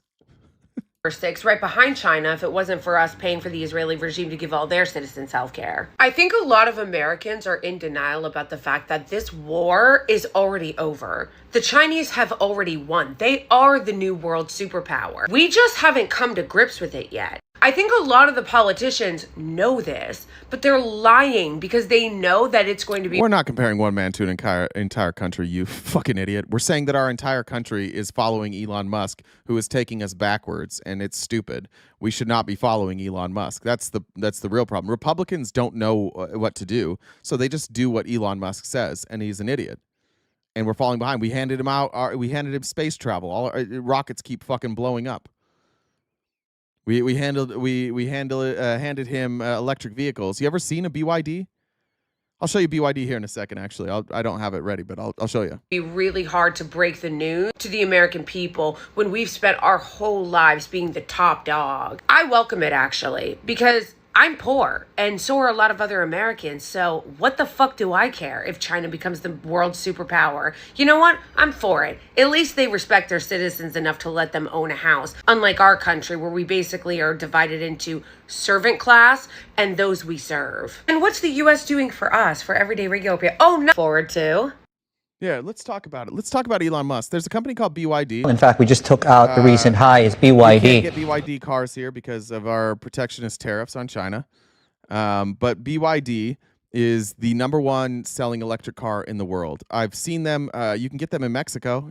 Eventually, if I can, I'm in a weird position. If I can ever get my ex to move to Mexico with my daughter. I'm out of here in a second, and I'm getting a BYD. But here's an announcement they had this last week of a battery system that charges in 5 minutes. About 403, we're coming off highs a little bit, but I believe we should still be above the pre-cash call level there.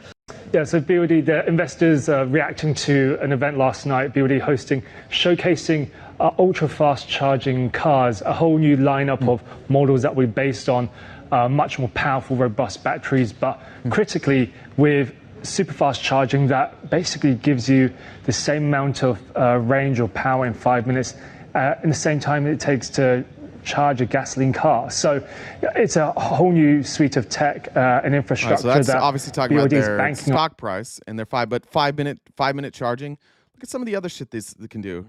Here's the this is the 1287 horsepower Yangwang U9. Look at what this thing can do, and tell me if Tesla's outmatched.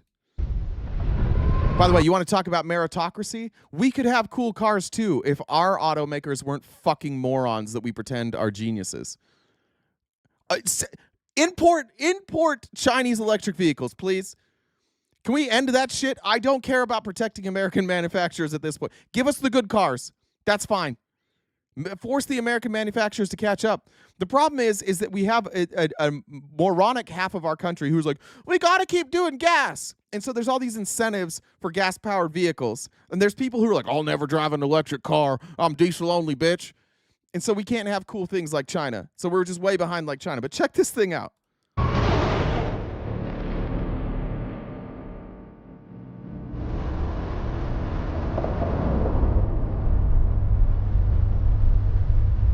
First of all, already looks better than any Tesla. It's like a goddamn Ferrari. So those were spikes that you saw there.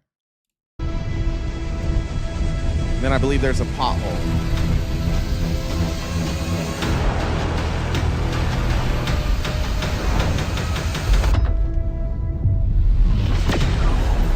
Self-driving.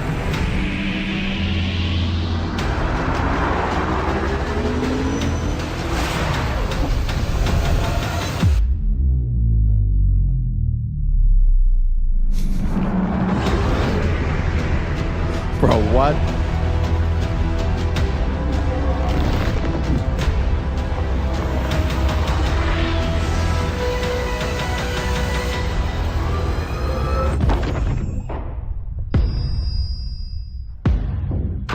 Come on. Okay, that's the crazy stuff. But like even if you're not going to get their like their top of the line stuff. Let's see. Just like a regular BYD. I think the design is better. Today we're driving the most important. They look more car. like How a does it Lucid. compare against I think that's a rival much SUVs better from other design from the outside. brands. Stay watching and I'll tell you every models go in here, let's go SUV, into which the isn't inside. named after an animal at all. Apparently, it's named after a unit of time. Anyway, why is this called the C-Line 7? Is it the 7th generation of the C-Line, or are there 6 smaller C-Lines floating around? Well, in some other markets, the CLU, or UDMI to give it its full name, is called the C-Line 6, and the C-Line 5 was recently launched in China. But the 7 is the first and at the moment only C-Line that's available in the UK. But while BYD's Once we get in there. overall lineup might be a bit confusing, the C-Line 7 range is actually very straightforward because there are just 3 different versions to choose from. The comfort Let's go in here, see in the middle, ventilated seats or in as the well, interior. So this car can keep you on. The other thing about these is like they're way cheaper. I think their lowest price starts at like 15 grand for their baseline car, where Tesla I think starts at like 35,000. They're better cars, they're better performing, they have better features, and we can't get them because of protectionist tariffs. But like, stop pretending Elon's incredible. Elon is just like he's using their technology from 10 years ago, and he's not even doing it in like an intelligent way where he's making it better. Remember, like the criticism of Apple was always that Apple, like Android does something and then Apple adopts it like 3 years later, and that it's true. Apple does that, but what Apple was very careful about is that they were streamlining it into their process so that so it was more seamless. So Apple didn't take a lot of risks. You didn't see like the buggy features. That Android phones, they would figure out a cool new feature and it would be buggy at first, but they'd figure it out, and then eventually Apple would adopt the idea, they would steal the idea, and probably broke a lot of laws doing that. Elon's not even doing that. Elon's taking all these great ideas and like, what if I did your car but shittier? And then he's like, I'll just petition the government to make sure that these people who are way better at making electric vehicles than me can't sell electrical vehicles here in America. So I can make a shitty product, and it looks cool to the people in America because it's new to them, and they don't realize that like this is 5 years behind what the Chinese are doing, and then it'll look great. I drove a Hyundai electric vehicle the other day. They're what's it called? The Telluride electric. Unfucking believable. Every bit as good as a Tesla. Quieter than a Tesla. Incredible. Like every other auto manufacturer is catching up with Elon. Elon was just first to the market, not best in the market. And he secured a bag from the Obama administration, so that basically he had a head start on everybody and he was able to make electric vehicles. But the whole world knows that Elon's vehicles are subpar. BYD is going to explode, especially now that Elon has tanked his stock and people also know that he's a Nazi. But this nationalist idea, like this protectionism, it keeps Americans from having more affordable cars that are better. King, shut. All fake. It's all fake, guys. Yeah, look, the one where it jumps over the potholes. I don't know how effective that is. It's a new technology. That was a prototype, but I don't see any prototypes in the U.S. doing that type of stuff. And if you go, just go look at BYDs and go see the cost of a BYD compared to a Tesla. It is night and day. They are so far ahead of Tesla. And we just like Elon because he's super rich. He doesn't even run an effective company. They're not doing great at all. All right. Do you remember the other day when we were watching the Doge people? They were speaking, and the guy from Airbnb, Joe Gebbia, he said that we believe that the government can have an Apple Store-like experience, beautifully designed, easier experience, modern systems. And he said that that's what like Doge was doing. And I thought of that when I saw this clip this morning. Here's Steve Wozniak, one of the co-founders of Apple, who knows all about the Apple experience, talking about Tesla. Unfortunately, I'm biased. Again, Kia. Sorry, Kia. I said Hyundai. Huh? Yeah, Kia Telluride. Sorry. Thank you. Against him. Because I own a Tesla, and I've had Teslas, and I've spoken on national TV shows. Elon Musk is, unfortunately, I'm biased against him because I own a Tesla, and I've had Teslas, and I've spoken on national TV shows. It's Tesla, first of all. It's not Tesla, it's Tesla. About how he lied to us about driving himself across the country by the end of 2016, and then by the end of 2017, and he got money from us, stole money from us, to try to upgrade to the one that would do it when they wouldn't. And I've spoken that way. Well, guess what happened? My X account got blocked 2 or 3 months ago, and I follow every single step to prove that I'm really who I am, and I can't get it unblocked. And I don't know if they're doing that deliberately, but I never really posted on X. I never ever violated any rule or anything, but maybe it's because I was on the wrong side of Elon. I haven't even talked about how bad the Teslas are. Every step up where they changed things in the car, it got worse and worse and worse. And now it is just miserable for user interface. Coming from Apple, user interface, the way you deal with technology is the most important thing in the world to me. And Tesla is the worst in the world at that. Think of what he's done since he's been involved with the government. Like our Social Security websites are crashing. He's not good at this. He's one of the worst at it. This is Steve Wozniak, one of the experts. Like that's what Apple's advantage was. They had continuity and they were very meticulous about making sure that when they added things to the user face, that it integrated seamlessly and that it worked properly. And they for the most part, like you had some I remember Apple Maps was a massive fuck up, but for the most part, they got it right over and over and over. Elon just goes in and does stuff and it doesn't fucking work, and then he just tells you it's great. No, this is perfect. It works perfectly. Like it's broken. Yo, it's perfect. Nothing makes sense in that car intuitively. I mean, you have to go searching in menus until you stumble into finding it. It's horrible. I definitely think that we should look for inefficiencies in government. Just mass firings, not good for a business to run that way. Love that from Wozniak. Wozniak's like relatively fearless. Whatever you always think about Wozniak, at least when he speaks out, it's his opinion. He doesn't seem to just like be out running cover for his buddies. And that's what a lot of these tech billionaires do. They all just tell each other how great they are. Remember that video? I was thinking about this earlier. Let's see if we can find it. What's the crazy guy that runs Palantir? What's the Palantir CEO's name? Remember when their stock hit an all-time high and he put out that video that was like, "We're winning." And has anybody seen their stock since then? Has anybody heard from that guy since then? Everybody was pushing that video out like he was killing it. What is his name? Alex Karp. Let's see. Alex Karp winning. You don't see all these tech billionaires that were out there day one with the Trump administration. They've kind of just slowly retreated back into the shadows. And Elon's about to do it too. Like Elon's going to go away. Go away. What the fuck? Let's see if I can find this. This video was everywhere. I can't believe that it's not pulling up when I do Alex Karp.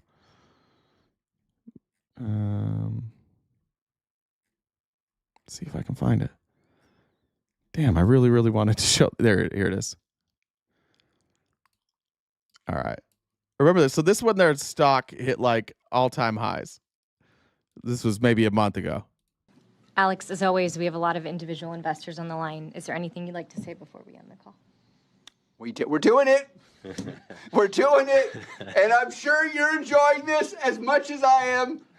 Let's not talk to analysts about the burden of being right, our burdens of investing in ontology, our burdens of actually looking at the math, the burden of reading what the rule of 40 is, the burden of being honest about what an enterprise software company is, or the burden of explaining to your friends that you're really happy.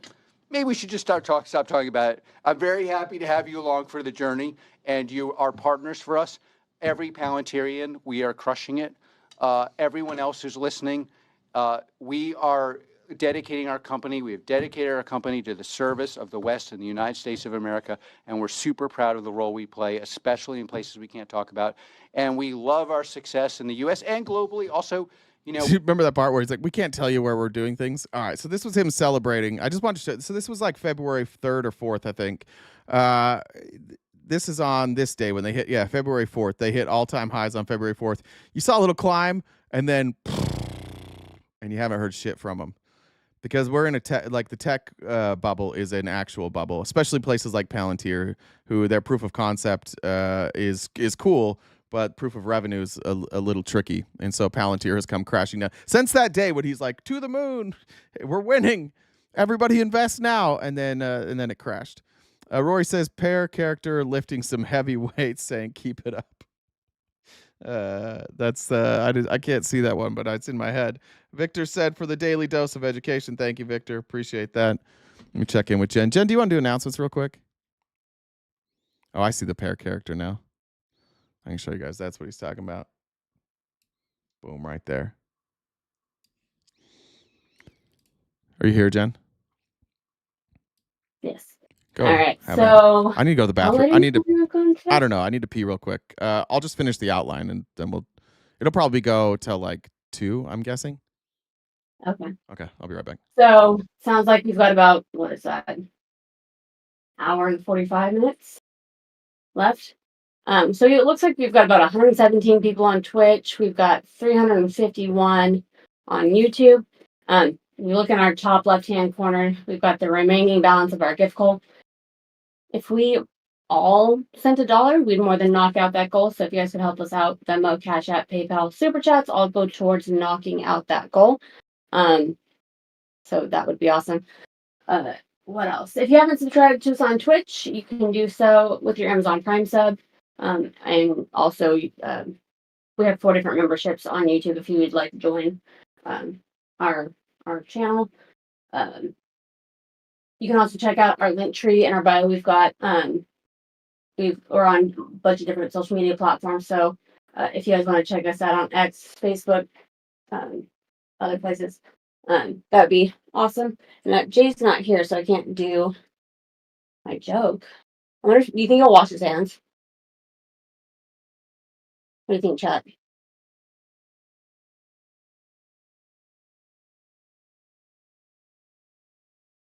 Sorry.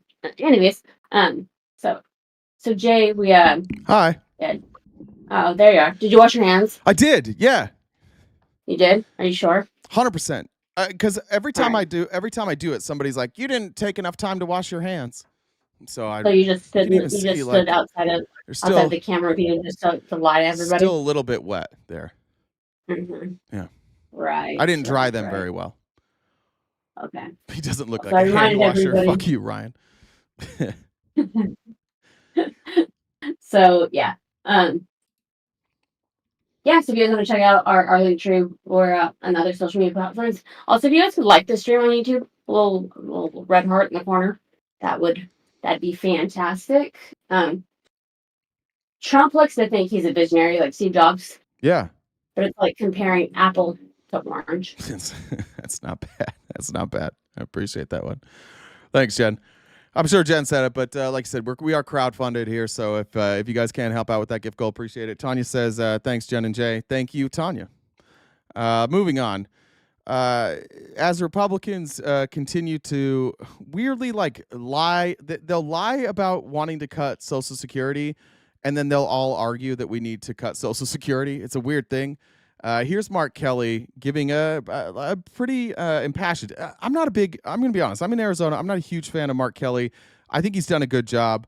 I just do not enjoy hearing him speak. He bores the shit out of me. So like a minute 13 is about as long as I need to hear from Mark Kelly for. But I thought this was an interesting anecdote and a good explanation of what like the average American thinks about Social Security. Government's money. This is money that these seniors have earned through a lifetime of hard work. During COVID, I delivered Meals on Wheels. And on a number of days, I showed up at seniors' homes who needed lunch and dinner. And I went inside of some of these homes, and I talked to them about how important this food was to them. These seniors exist all over the country.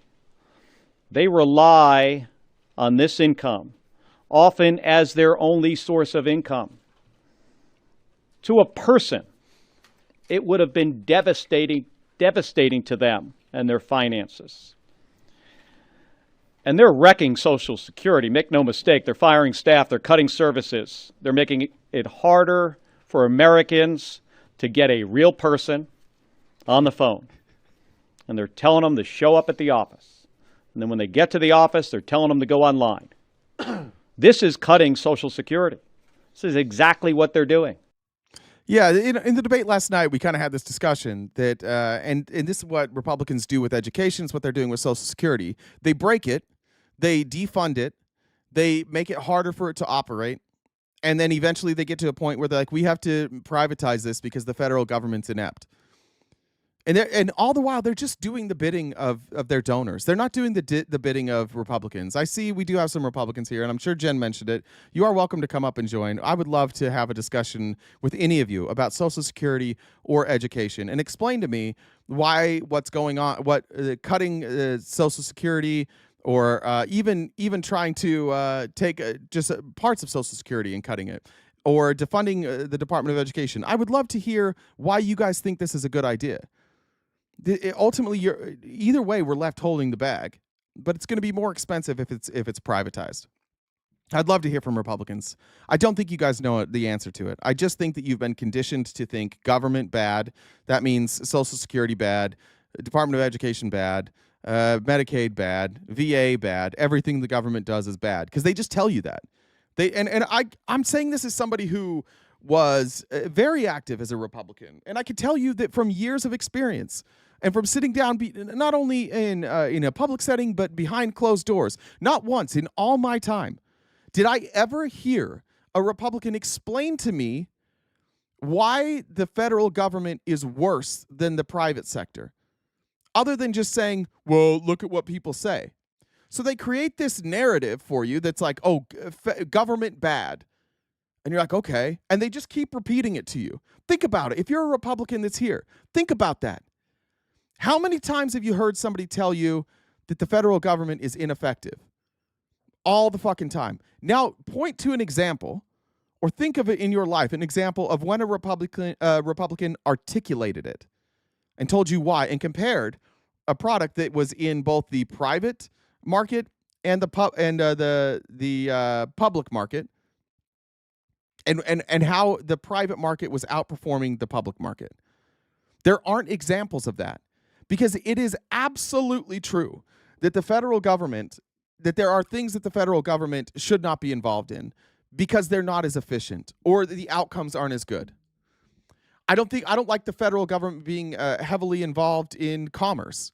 I think that the federal government's role in commerce and in trade should just mostly being about like making sure that it's fair, that everybody has access, and that you don't form monopolies. And again, Republicans just sit there and gut regulation and gut regulation and gut regulation and make sure that their billionaire backers don't have any regulation. And then they're like, oh, the American people are struggling. Nobody's starting businesses anymore. Nobody can afford to live. Yeah, no shit. Because you made it so that we can't. I love the people that like, come on. Here's an example in my life. I went to a shitty school.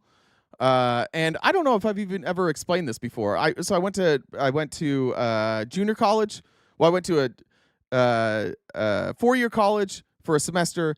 Then I went and played soccer at a junior college, and then I was back to a 4-year college. And my last year of college, I was working on a political science degree. I got a job in politics, and the person that I got the job from said, just write down that you have a political science degree, because they don't really care. They're not going to check it. So even though you're not done, just write down that you have it. So I did, and it was a good paying job. And I never went back to college. I never finished my degree because I didn't need to. Now that I had the job experience, it was on my resume. I could get whatever job I wanted. And then I went and I wound up like taking a more entrepreneurial route and owned my own businesses. And then it left me in this weird position where once I had sold my business, I didn't work for quite a few years. I tried some different things. And then I'm like, you know what? I need to work now. I don't really want to run a business again. It's a headache. And frankly, I wasn't the person that ran a business because like I was good at starting businesses. I was the guy that they always brought in. Like what I was actually good at is like building out teams and building out infrastructure. And so I dealt with a lot of like operational stuff. And that's what I was good at. And so they would bring me in that way. But it was never me. Like, I never had the great business idea. I've never been somebody that's like, here's how you make a lot of money. It's just never been a strength of mine. Frankly, it's not a focus of mine. And so even though I ran businesses, I'm not the person that you should come to if you want to know how to start a business. Jen can talk on that. Like, she knows in running a business with me, like it's just not how my mind works. But it's almost impossible for me to go get hired by somebody else because my resume says, first, I worked in politics, and then I ran my own business. And nobody wants to hire somebody who ran their own business to come and take orders because they think you're not going to take orders. So I started like dumbing down my resume. I weirdly had to like take my resume and dumb it down so I could get people to look at me. Ultimately, I wound up just working for myself anyways. But it's a weird system that we work in or that we live in, where it doesn't always function properly. And the private market can take somebody like me who's productive, and they'll prioritize somebody who's maybe less productive or has less experience because they think that they're going to take orders more. So the private market isn't always better. That was the whole point of that runaround story. It probably didn't matter at all. But that being said, back to this. We had the elections in Wisconsin last night. And Elon went to Wisconsin. He spent a bunch of money. He went on stage, and it was a massive slap in the face. And of all things, like the main difference between Elon and Trump is that Elon does not handle criticism well. Elon doesn't handle hatred well. It really, really fucking gets to him. And it's been getting to him for a few weeks. And I think he thought, all right, this is back to my roots, back to the campaign trail. That's where I do well. I did well in Wisconsin. He kind of credited himself for winning Wisconsin for Trump before. I'm going to go back to Wisconsin. I'm going to get the love back. And you saw him on that stage, and he was like, "This is good. This is me again." But this interview before the election keeps sticking in my mind. He was here with old wine box here, Judge Janine, and listen to what he says about if they lose the Wisconsin race. And I think he might be right. Well, the reason tonight's elections are so important is that the judge race will decide whether the Wisconsin districts get redrawn They're going to try to gerrymander Wisconsin to remove 2 Republican seats.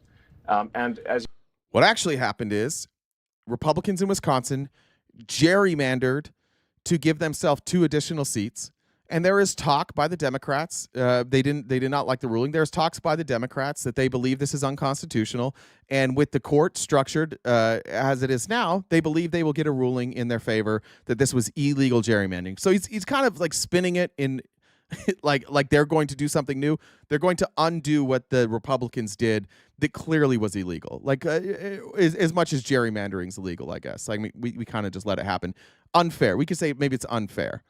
That's what he's talking about. So first thing that he was worried about is that they would lose seats because of gerrymandering. Well, that's probably going to happen now.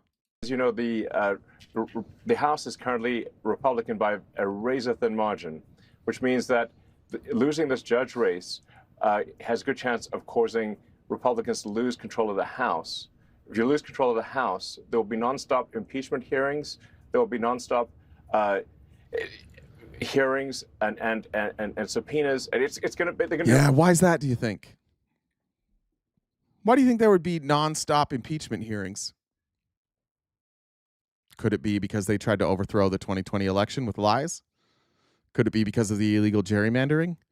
Could it be because this guy paid people to vote and also did a lottery system and then faked the lottery, like he scammed all the people in Wisconsin? He knows what he did in Wisconsin is illegal.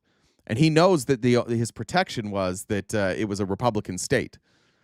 And if they lose those 2 seats and then in the midterms, Democrats win seats, yep, they're going to call Elon Musk. They're going to charge Elon Musk. And those who enabled Elon Musk to do it, those people likely will face impeachment. The feeling that I think I had yesterday morning and the feeling that I have today are 2 very different feelings. Now I think there's an end coming. My faith in the American electorate has been momentarily restored, but because they're tanking the economy in this way, and because they have no real answers, the time will come for them. And Elon Musk is in real trouble. He's in real trouble in a lot of ways, and the protection that he gets from Donald Trump can only last so long, and it only works on a federal level. States can sue him without Donald Trump being able to do a goddamn thing about it. And so he's worried. That's why he poured all this money into Wisconsin. It wasn't just about the race. It was about him knowing what he did and the barriers that he broke and the rules that he bent and the rules that he ignored in Wisconsin, and he believed he had protection. And now that protection is gone. And he was worried before, and he's worried after. And his first response after all this, we've seen people get like canceled before, right? Let's talk specifically just somebody on TikTok. There's one right now. I'll say it because I don't fucking care. Ben Dowd Arrow. He's been canceled on TikTok, and for really fucking good reason. And nobody, by the way, if you follow Ben Dowd Arrow and you're a woman, I highly recommend not following Ben Dowd Arrow, not communicating with Ben Dowd Arrow. But he was canceled. And when people get canceled and a bunch of people come forward, the first thing you do is you deny the accusations, which he's been doing. And then the accusations become so much that you're worried, like, uh-oh, this might spill over. And then it does. And then you find out that public perception has changed and the public has turned on you. And the public has turned on Elon. He's severely underwater with the public.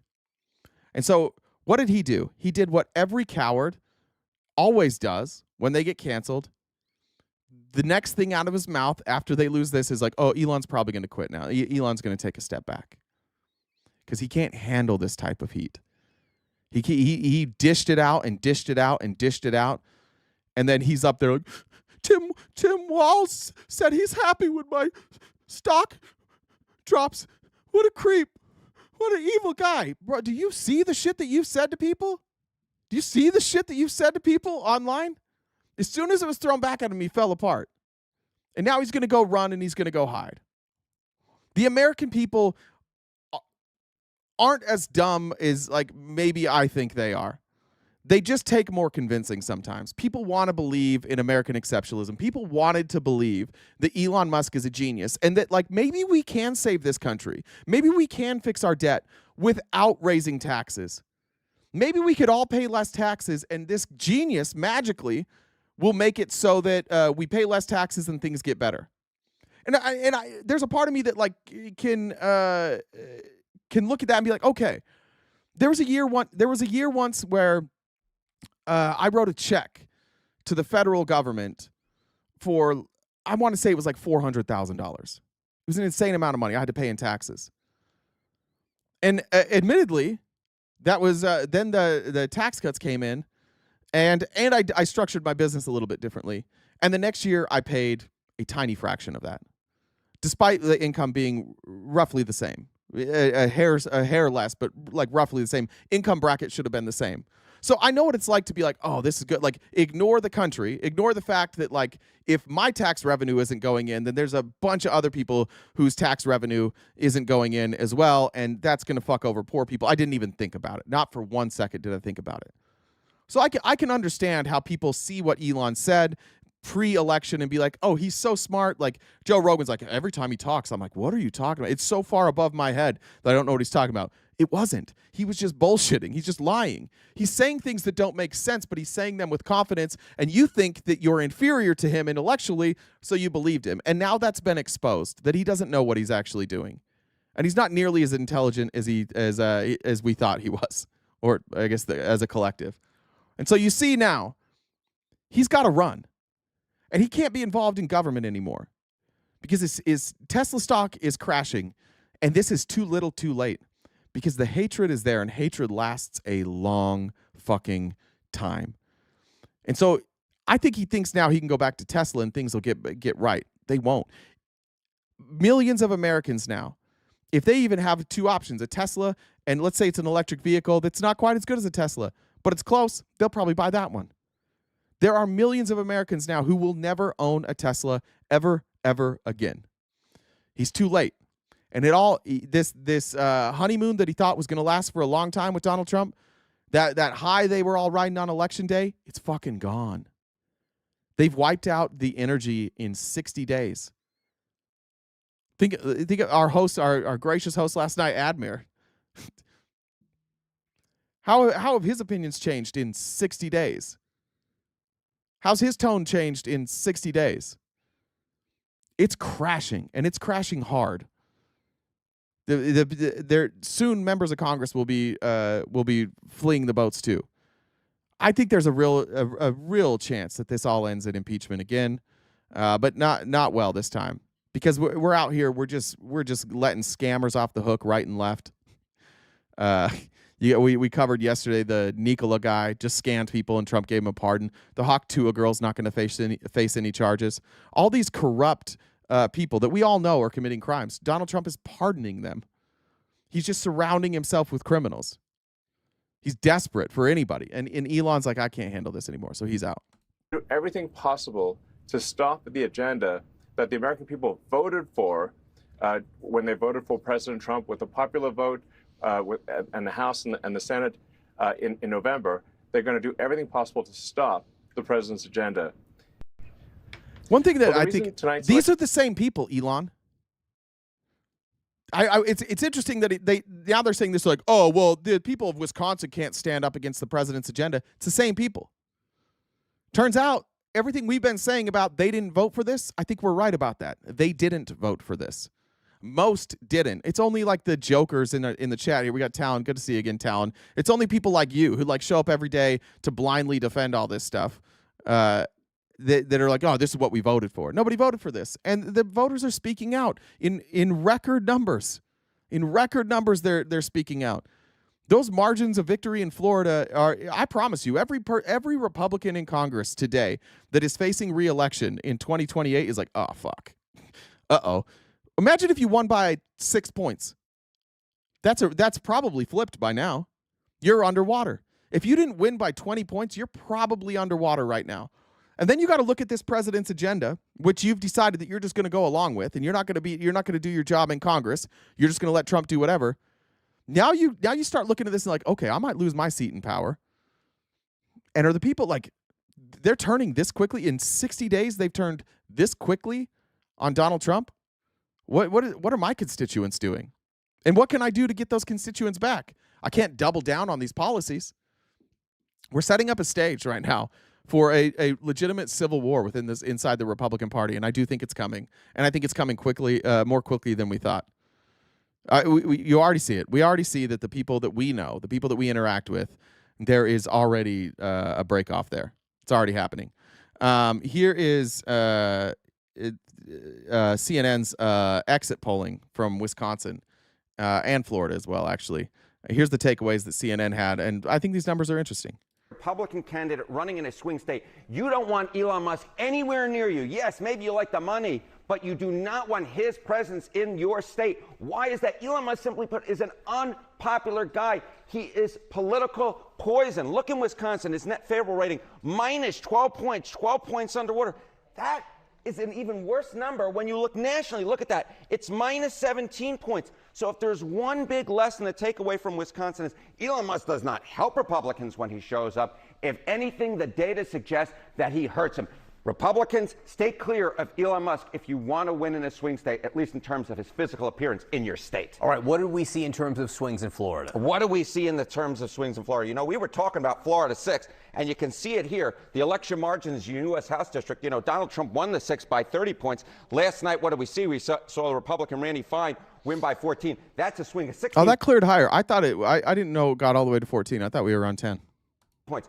But that's not anywhere near the swing we saw in Florida 1. Look at that. Donald Trump won it by 37 points. The Republican won last night, but only by 15. That's a 22-point swing. We're talking about an average 19-point swing from the baseline back in 2024 in just a matter of 4 or 5 months. These are massive shifts. These are massive shifts to the left. Democrats really have to like this, even if the Republicans added to their majority in terms of what this potentially means down the road. You take this type of swing, you put it on some swing districts, that's very good news for Democrats. Now, pause right there. Thanks, Brother Bob. Said, I don't believe you washed your hands. And thanks, John, for joining the Dollar Train. Just a reminder, everybody, we got about an hour and a half left here. And if you guys could help us with our gift goal, that would be much appreciated. Like I said, hour and a half left. all of us who have this certain political sickness over the last 24 hours, we're talking about Kansas, Harry. Why are we focused on Kansas? Kansas is on my mind, and it's not just because I want to go home, Toto. Look at this. Kansas 4th District election margins. If you go back in time to 2017, what did we see? You know, you remember back in 2016, Donald Trump won the 4th District by 27 points. And then all of a sudden, this ruby red district, Ron Estes won in April of 2017, but just by 6. Ergo, a 21-point swing. Very similar to that average 19-point swing we saw in those deep red districts last night in Florida. And then you say, okay, this tells us something about the political environment going into 2018, where Republicans, of course, lost. And, of course, generally speaking, we look back, special elections and midterm results. If a party outperforms in a special election since 2005, 5 out of 5 times they won to win the U.S. House. Perhaps last night in Florida is a sign of things to come. And again, and it's an explanation of why Elise Stefanik is not going to be the ambassador to the United Nations. All right. So I forgot about that. Yeah, Elise Stefanik, like she was going to, that seat was going to be lost to Democrats. And so she lost her position. She had to step down from her position as ambassador to the United Nations so that they could keep that seat in the House. Which, good little foot soldier she is there. She claims that she just offered to step down, as if that's really true. As if they were like, you got to step down, Elise. You can't have that position. All right, let's see. Here's Representative Brian Steele. Here's Republicans trying to defend what happened in Wisconsin last night, and trying to like compare what Elon Musk did, of course, with what the billionaires on our side did. But it shouldn't be lost on your viewers that George Soros has poured millions of dollars in, and the Democratic governor of Illinois, the state to the south of Wisconsin, has also poured millions in. Why? Because the left wants to drive forward a radical agenda. In the state of Wisconsin, we're concerned about parental rights, school choice, voter integrity, and that is why in Wisconsin we're working so hard to get Brad Schimmel on the court. I looked at the numbers. When it comes to George Soros, he's donated $2 million to the Wisconsin State Democratic Party this cycle. Just by comparison, you're looking at $19 million, more than $19 million for Elon Musk and affiliated groups, is why I asked specifically about that. But it should if you want to look at, here's the actual numbers here. Kyle Kulinski put this up from Secular Talk. Here's the billionaire donations to the Wisconsin Supreme Court race. Elon Musk had just under 20 million. Diane Hendricks, who I don't know who that is, about 3 million. Elizabeth Uline, a little over 2 million. And then you have Soros. So you have 3 billionaires who all put in more than Soros. and Elon Musk by himself 10x'd what Soros put in. And then you have, of course, Richard Uihlein. So this is really the same family. So we're talking about 4 million there.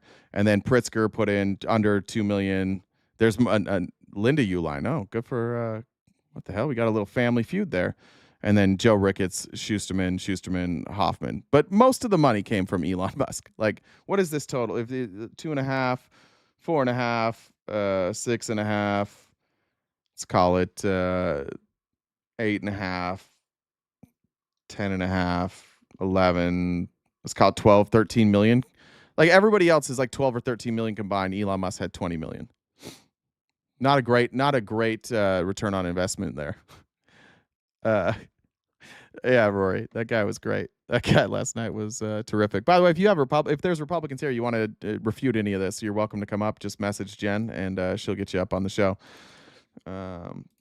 Why Talon's been doing this. Talon, you've been at this forever. How come you never come up here? What's going on with you? You're welcome to stay. It's nice having you here, but I don't know why you don't ever come up. Now here's something that is disturbing to me. We did not used to have political judges. If they were political, they hid their politicization. They were not publicly political. I'm going to guess this person was appointed by. Let's see, who's Judge Crawford? What's her history? This is Judge Crawford. She's somebody that sits on the Supreme Court for the state of Wisconsin. She says unaffiliated. Where's her Wikipedia? What's her story? Let's see. She's excuse me. Judge Crawford's the new judge. I'm so sorry. Rebecca Bradley. No wonder it was not pulling up. Thank you guys for correcting me in the chat there. Okay, this is Rebecca Bradley. She's been a state judge since 2012. She was appointed by Scott Walker, and then she won an election in 2016 with when Trump won. So she rode like that Trump wave. Let's see what she ran on. All right, she had a little bit of some controversy. She had posted some pretty homophobic writings as an undergraduate at Marquette, where she wrote for the student newspaper. She also said the comments were about gay people and people with AIDS also, so that's good. So she's sounds right up the alley of Scott Walker. She called Americans who voted for Bill Clinton totally stupid or entirely evil. I don't know. You could probably find comments that I made like that about Trump, so that's fine. I can't really throw rocks there. Regularly use slurs, called feminists angry, militant, man-hating lesbians who abhor the traditional family. Jesus. Defended Camilla Pagila, who wrote a 1991 column that a girl who lets herself get dead drunk at a fraternity party is a fool. A girl who goes upstairs alone with a brother at a fraternity party is an idiot. And that she wrote that Paglia had legitimately suggested that women play a role in date rape. Cool. She's awesome. She's really fucking cool. Let's hear what she has to say about this judge race, now that we know what a piece of shit she is. I'm really personally and professionally disappointed that Judge Schimmel lost to Judge Crawford. I think it's going to result in terrible consequences for the state of Wisconsin and for the state of the judiciary. My four colleagues have politicized our court in a terrible manner. They make political decisions all the time. They rule 100% for the Democratic Party in every case that's presented to them. We had an opportunity to return the court to what it should be, which is deciding cases under the law. And I love how they say that. Like, we need to decide cases based on the law and not your political interpretations. That's your fucking job, dummy. That's why we put people on the Supreme Court, and people interpret things differently. Our Constitution is not ironclad. It relies on judges using case law to make decisions and precedent. It's not a document that lays out every rule. But what she's really mad at here, and by the way, she's out here campaigning. This is what I hated about Wisconsin, and this isn't a Republican or Democrat, it's both of them. I hated how political a judge race was. A judge race should never be political. In fact, I don't think judges should be allowed to have political parties, and I don't think they should be able to talk about their political opinions on a debate stage. I don't think that should even be included. I think there should be much more strict vetting processes for judges. I think activist judges, regardless of party affiliation, should not be allowed. I don't think that those people should be allowed to go be activists.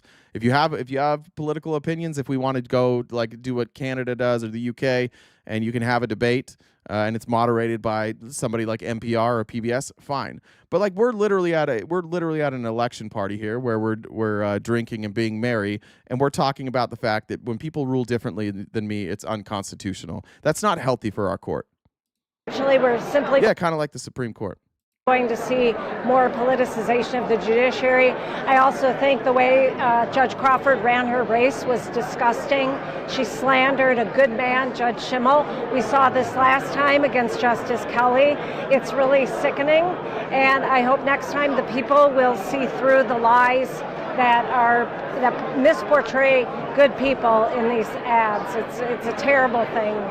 All she did is correctly point out that Brad Schimmel is a far-right activist and that he cozies up to white nationalists. And that's true. And what they don't like is that it's not that they have a problem with you saying he cozies up to far-right white nationalists. It's that they have a problem that you think white nationalists are a bad thing.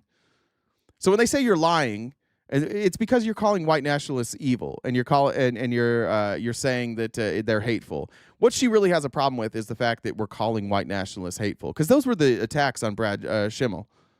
Yeah, she's one of the justices on the court. To happen to the state. Why do you think Schimmel lost at the end of the day? I think that we saw a ridiculous amount of money come in to this election, and I always defend the right of anybody to participate in speaking in elections, and of course that takes money to do it. But when you see $100 million plus being spent on one state Supreme Court race, that is telling you that the Democratic Party is buying another justice, just like they did with Justice Protasewicz. I mean, this is a judge. For fuck's sakes, this isn't just like some fucking person. She's literally like she's attacking the money. What the fuck? You're attacking money? Wait, did you not see what happened here? It was all the Democrats' fault that there was all this money pouring in. Oh, okay. Is it our fault that the top 3 donors all just happen to be Republicans? Is that our fault? Like this is why I hate this. Is this person's a judge? And this person is commenting on a race that she's not in, and she's doing it from a political bias. It needs to stop. Otherwise, there is no point in having a court. This is what the legislature is supposed to do, to make political decisions based on policy. That is not what a court's supposed to do, and unfortunately, we're going to see this happening for at least the next several years. How are you feeling about working with Susan Crawford on the Wisconsin Supreme Court? I'm not looking forward to working with her because I think she's, as they have accused us of, and it's simply not true. She is bought and paid for by the Democratic Party. I challenge her. I love that. Let's say if you're bought and paid for by the Democrat Party versus if you're bought and paid for by the Republican Party. Let's talk about it. Let's just say that she is. And if you're going to say that she is, you also have to admit that Brad Schimmel is bought and paid for by the Republican Party. Brad Schimmel, he had all the furthest pro-life, extreme anti-choice groups supporting him, including Pro-Life Wisconsin. He's somebody who led a lawsuit to overturn the Affordable Care Act, taking away millions of people's insurance. He's a big fan. He employed voter suppression tactics while he was Attorney General. And from the bench as a circuit judge, he sided with right-wing legal groups to declare that ballots spoiling illegal and reopening an investigation into all the unproven voter fraud claims. He's got Dick and Liz Uline obviously in his pocket. He's got Ron Johnson in his telling him what to say, Mr. Conspiracy Theorist himself, and a man who tried to overturn the election. Eric Hovde, the Stop the Steal guy, is working on his campaign. He doesn't support marriage equality. In fact, he wants to overturn marriage equality, and of course, he's NRA endorsed. So, like, if we're gonna play this game, if we're gonna talk about being owned, let's talk about it. Let's just say that both of them are owned by their respective parties. What are the Democrats going to push for? That's so problematic. Equality, healthcare. But if you're owned by the Republicans, what are you doing? The bidding for the billionaires, nothing for the working class. Tax cuts for billionaires, anti-LGBTQ policies. You're gonna take the woman's choice to choose out of her hands. These are deeply unpopular. That's why you lost. I actually kind of agree with her. I think both of them are bought and paid for by the party, and it's one of the things that I really, really hate about this particular race. But that's what the people of Wisconsin saw. They said, okay, they're both bought and paid for. They saw right through it. They're both bought and paid for. And the people of Wisconsin said, yeah, we like what she's paid to do more than what he's paid to do, though. And they did so overwhelmingly. To rule one time against the Democrats. I haven't seen that yet from any of my liberal colleagues. But having said that, I will work with her like I've worked with all of my other colleagues and get the work done. It's ironic to be like, they only do stuff Democrats want, and I only do stuff Republicans want. But they're bad when they do it. I'm not bad when I do it. Where was she? She was one of the people that ruled that like the election was stolen in Wisconsin, despite no evidence. She was the one that was. She was one of the people that was ruling. I'm pretty sure it was in Wisconsin when they ruled that the state had acted outside of the Constitution by by changing the rules because of COVID for voting. No other state did it. They're like one of the only ones. She's just as partisan as she alleges that other person is. It's weird to hear that. Like, let's talk about the actual policies. Let's talk about what you supported. Let's talk about the fact that you allowed 2 highly gerrymandered districts to be created, which led the way for Wisconsin to turn red. You did that. You allowed your state to draw. Look, if we look at the gerrymandered districts in Wisconsin, let's look at these districts. You just tell me why these make sense. These are new districts. Pull these up. That's Michigan.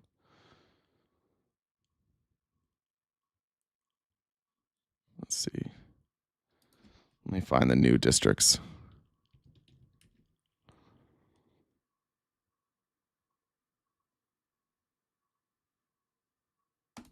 Is this it? Let me see. I'm not sure if this is it. Let me see. All right, so here's 2008, 2010, 2012. No, these aren't the right ones. Are these the right ones?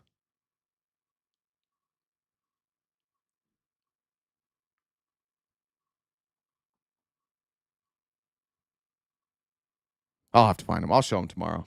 There's a map that breaks it down in more detail. Those are too small for me to even be able to comment. It doesn't have the data I was looking for. I'll comment on it tomorrow. But yeah, I mean, it is politicized in Wisconsin. The Supreme Court in Wisconsin's highly politicized, and I wish that it wasn't. But it's just weird to hear them both say like they're politicized, but we're not. No, it is. Wisconsin has a mandate, so why is she bitching? That's a good point. That's the mandate, isn't it? Isn't that how this works? You got to shut the fuck up now that you lost. Just a reminder too that one of the reasons that Elon is so unpopular is because he's obsessed with cutting Social Security, which Republicans are continuously lying about. Here's him on Joe Rogan. This is one of the things that made him most unpopular. You can actually watch the approval ratings of Elon Musk after he said this, and they dropped significantly. Well, I mean, the government's one big pyramid scheme, if you ask me. Yeah, well, you can tell me better than anybody. Social Security is the biggest Ponzi scheme of all time. Right, explain that. Yeah, please. Well, people pay into Social Security, and the money goes out of Social Security immediately. But the obligation for Social Security is your entire retirement career. So you're paying with you're paying. He's not smart. This is this guy I debated last night. Explain it to me. Fuck. So you pay into Social Security, and then they pay it out, and so you're paying. Like, you can't even figure out how to make this a fraud. Now, remember, one important part, when people say Social Security is a Ponzi scheme, and they say money goes in and you have to use the new money to pay for the people that's going out, that's not what makes a Ponzi scheme a Ponzi scheme. There has to be an element of fraud and deceit. You have to be lying to them about what that money is doing. Because there is no element of fraud in Social Security, it is not a Ponzi scheme. And he seems to not understand that. The kind of people you're paying, like if you look at the future obligations of Social Security, it far exceeds the tax revenue. Far. Have you ever looked at the debt clock? Yes. Okay. There's our present day debt, but then there's our future obligations. So when you look at the future obligations of Social Security, the actual national debt is like double what people think it is because of the future obligations. This is what, and then Joe Rogan always concludes like, man, this is just so far above me. I don't understand it. No, you don't understand it because he's not saying anything. Because that doesn't make any fucking sense. Because those future obligations are also being paid for right now. And they'll be paid for going forward. And the reason that that Social Security has ever added to the debt is because Republicans will never change the cap. They will never raise the cap. They will never adjust. They refuse to adjust Social Security for inflation. Why? Because ultimately they would like to privatize it. So they want it to be dysfunctional so that they can privatize it. And some of them, like, it is an ideological thing. They just think that the private industry is going to be better. There's no evidence that that's true. So they purposely underfund it, and then they say dumb shit like this. But again, none of this is illegal. None of this is fraudulent. None of this is a Ponzi scheme. So basically, people are living way longer than Joe Rogan's response. Double is great. What people think it is because of the future obligations. So he just finished. Elon talked for a full minute. What was the sound for, Joe? You didn't know that we have future obligations? You didn't know that Social Security and Medicare, that those are future obligations? You didn't know that? This is new to you? You think just because it's new to Joe, Joe's like, the American people, somebody needs to tell the American people that we're going to be paying for Social Security 10 years from now. Yeah, no shit. That's kind of how it's supposed to work. It's not fraud. That's just what it does. Basically, people are living way longer than expected. And that's also not true. So we have actuaries. We have people that consistently update Social Security, and they update Social Security based on life expectancy. And every time you bring the actuaries in and they look at life expectancy, what happens is Democrats say life expectancy is going up. We need to raise the cap so that we can fund this. And Republicans go, what if we just make them work longer? Maybe we just move the age to 80. Then we don't have to raise the cap. You have to work till you're 80 now. That's a better solution than just doing the mathematical thing where we keep up with inflation. It's the most simple. It's literally the easiest fix. They act like Social Security is so complicated and there's no fix for it. You want to make Social Security solvent? Raise the cap. And it's done. Over. That fixes it tomorrow.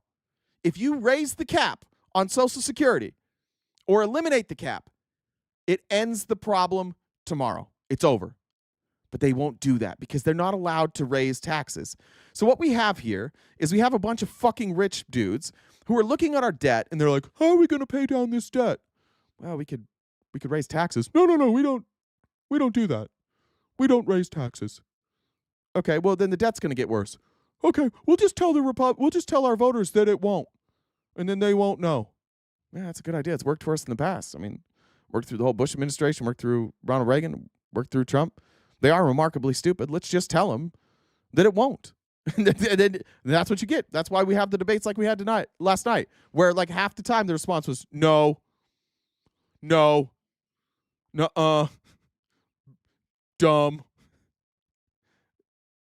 It's the most simple solution. Raise the fucking cap. But no, we need Elon to keep all of his money. He can't pay a little bit into Social Security.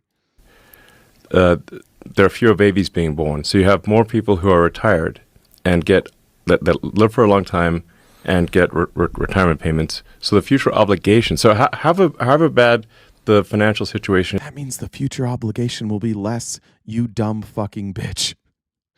if there's less people, if less people are being born, then less people will be paid out. That's how it works. You don't just pay out the same amount of people. We basically have to get through this. We've got the baby boomer generation, which is subsidized, which is fine. The baby boomer generation, they all had more kids than their parents. So it's actually us. It's the millennials. It's us that need to pay for the baby boomer generation. And then we're going to rely on people who are having less kids to pay. And we're probably going to have to increase taxes on people younger than us. That's just the reality. And I'm sorry. We're very sorry about all of that. Some of us tried. We've been trying to get them to raise the cap, but this is going to fall on Gen Z. This is going to fall on younger generations. It just is. That's just, mathematically, it just is. And it wouldn't have happened if you didn't have Republicans all along the way refusing to fund it appropriately, refusing to at least adjust the cap. Not even just getting rid of the cap, but just adjusting the cap to keep up with inflation. If Republicans would not have been doing what they've done for the last 45 years, we wouldn't have this conversation. We would have Social Security that was fully funded, which is a very popular program that keeps millions of people out of poverty every single year, specifically elderly people out of poverty. And Republicans just try and fuck with it all the time, and then they blame the government doesn't know how to do things. We do. You guys just fuck with it all the time. And we can't convince your voters that you guys are fucking with it all the time. Selena said that mustache. Thank you, Selena. This is my mustache. And good reminder that we got an hour left. If you guys could help us knock out that gift goal, that would be terrific. I don't want to get beat up, and I don't want Jen to quit. So anybody that can help with that would be terrific. Is right now. That's the end of that, actually. So I think it's important to show Elon all the time, though, and show that Elon Musk couldn't debate like a generic Democrat. Even somebody who like doesn't live and breathe this stuff. He is the most surface level fake genius I've ever seen in my life. Anything he says, when he talks about rockets, how come every time he talks about rockets, I understand what he's saying? I don't know shit about rockets. I understand what he's saying every time because it is like basic surface level shit that most of us know.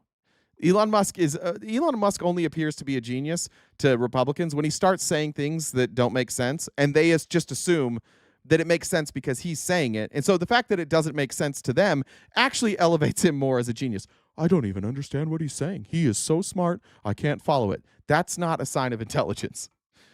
It's just not. He's not. If he was giving you like data and complex equations, that's one thing, but he's not. He's like, it's a Ponzi scheme. Explain why it's a Ponzi scheme. Well, you pay into it, and even 10 years from now, you're going to pay into it. Oh. Or as Joe Rogan would say, really, like none of this should even really be in question. And that's the hell of it. This is Martin O'Malley. He was one of the, they had a hearing about Social Security. I believe it was yesterday. And Martin O'Malley, he was the governor of Maryland and former commissioner at the Social Security Administration. Here's what he had to say about Social Security yesterday. And the Doge Bros have affected the agency's ability to operate. The website has crashed multiple times. Staff shortages have reached crisis levels, and dozens of field offices are closing, including one in Las Vegas on Bridger Avenue, the closest option for many of my constituents. Now, each one of us has a story of constituents who are trying to get access to their earned benefit, and I don't blame them because they've earned it. So, Governor O'Malley, what do these issues mean for the future viability of the Social Security Administration? These are all self-inflicted wounds. Mm. Well, I say self-inflicted, but Elon Musk really doesn't need his Social Security check like people that live on it do. But these wounds are self-inflicted. This agency, when it operated at a high level of customer service, had an overhead of 1.2%. Far better than any private insurance company. So these wounds are self-inflicted. This agency should be able to function for another 90 years because it is a pay-as-you-go system. Americans who worked last year paid in $1.3 billion, and we paid out to people in beneficiary status $1.4 billion.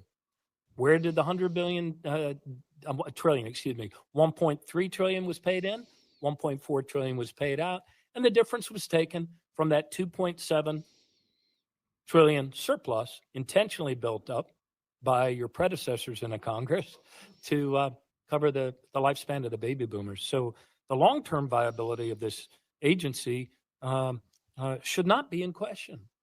It's only in question now because of the chainsaw that is gutting this agency and destroying its ability to function as designed. Yeah. They break it. They blame somebody else. And also that you don't have benefits. The Republicans are here like, why don't you want benefits? Why don't you want Social Security?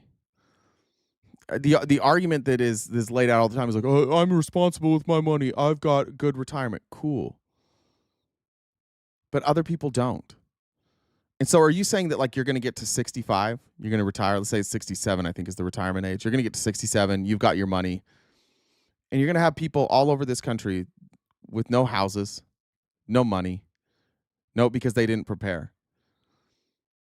And because like you just wanted to own the libs, you're like, haha, you're going to die now. That's the plan?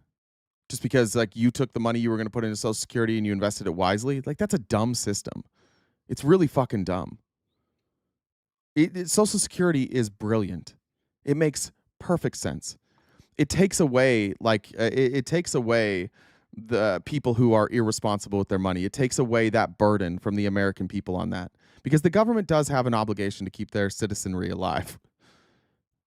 And so it takes away a massive burden and a surprise burden. It allows us to plan for the future. It allows us to budget for the future. And I think that the only reason that any of you are against Social Security is because you've been conditioned to believe government bad, government programs equals socialism, socialism equals evil, evil equals Marxism, Marxism equals Obama. I think that's how it goes. But it's a great program. It works. Like, can we just start calling balls and strikes? When a program works and it's awesome, let's keep doing it. If it doesn't work and it sucks, let's stop doing it. But can we stop allowing Republicans to break a system in order to prove that it sucks? Everybody liked Social Security, and nobody had problems with Social Security until Republicans started breaking it. Because they wanted their donors to be able to have that money. The billionaires are like, I really don't like that I'm contributing to Social Security. I don't like that my employees are having money taken out of their check from Social Security because they feel like they're not taking home as much, and I don't want to pay them more. So let's just have you guys give that money to them instead, and in the future, fuck them. And Ronald Reagan's like, that's a great idea. That's a really great idea. And Bush is like, oh, boy, howdy, that's a good idea. And then Trump came in and was like, that's a good idea. This is such a good idea, guys. We should just all keep our money and get rid of Social Security. So then you break it, and then you're like, this sucks. I don't know why. I don't know how you guys fall for this shit every single time. It's absolutely like deliberately it's being sabotaged. It is so transparent at this point. Here now is a claims technical expert. His name's Rennie Glasgow. Listen to what he had to say about, now he works on the technical side. So he's watching what Doge is doing in real time to try and dismantle Social Security. And listen to what he says about Doge's impact already on Social Security. My name is Rennie Glasgow. I've devoted 15 years of my career to helping people access the benefits they have earned through Social Security Administration at the Schenectady Social Security office in New York. I began my career as a claims specialist and have advanced to become a claims technical expert, handling the most complex cases every day. And each day, I assist members of my community, seniors, disabled individuals, and survivors who depend on these benefits for their livelihood. I'm proud of my work, ensuring people receive the benefits to which they are entitled. I'm a proud federal employee and a proud member of this AFGE. Today I appear before you as an AFG member because Social Security is being deliberately sabotaged. Our Schenectady office has recently lost 7 employees through the Doge legal firing. I am going to pause this because it looks like we're live now announcing Liberation Day. Let's go to that real quick. Like American steel workers, auto workers, farmers, and skilled craftsmen, we have a lot of them here with us today. They really suffered gravely. They watched in anguish as foreign leaders have stolen our jobs, foreign cheaters have ransacked our factories, and foreign What the hell's happening in the chat? We all discussing our frequency of sex in the chat? It's crazy. scavengers have torn apart our once beautiful American dream. We had an American dream that you don't hear so much He about. waited You for the did 4 markets to years close ago, so he could do this. and you are now, but you don't too often, and for many years and decades even, you didn't hear too much about. Our country and its taxpayers have been ripped off for more than 50 years, but it is not going to happen anymore. It's not going to happen. Sorry, Kimmy. That's on me, Kimmy. In a few moments, I will sign a historic executive order instituting reciprocal tariffs on countries throughout the world. Reciprocal. That means they do it to us and we do it to them. Very simple. Can't get any simpler than that. Somebody taught him what reciprocal meant this morning. This is one of the most important days, in my opinion, in American history. It's our declaration of economic independence. For years, hardworking American citizens were forced to sit on the sidelines as other nations got rich and powerful, much of it at our expense. But now it's our turn to prosper, and in so doing, use trillions and trillions of dollars to reduce our taxes and pay down our national debt, and it'll all happen very quickly. With today's action, we are finally going to be able to make America great again, greater than ever before. It's pretty tepid applause there.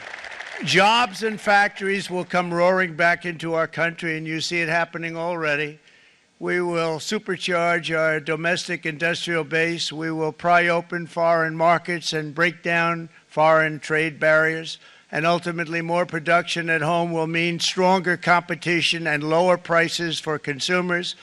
This will be indeed the golden age of America. It's coming back. We're going to come back very strongly. We're pleased to be joined on this momentous occasion by Vice President J.D. Vance. J.D., thank you. Thank you. Thank you very much. Where are you, J.D.? No, that wasn't too hard to find. I was looking, you know, he likes to take a low-key attitude, so it'd usually be sit right in front. He's gaining a lot of confidence, Mike, isn't he? Isn't it crazy how if Trump just smiles when he says something, people laugh even when it's not funny? It's like when I was in the cult, I think I've told this story before, but when our prophet would speak, he would just do something like that. He'd be like, "Where are you, Linda?" "Oh, there you are, Linda." And everybody would die like, "Ha, ha, ha, ha. He appeared to be human for a moment. That's funny." And nearly my entire cabinet is here, as well as Speaker Mike Johnson, who's done an amazing job. And with the great success we had last night in Florida, we have a majority of 7. And 7's like a lot when we had it at 1, right? You've done a fantastic job. And many of the members of the House and Senate are with us. Senators, congressmen, thank you all for being with us. We appreciate it.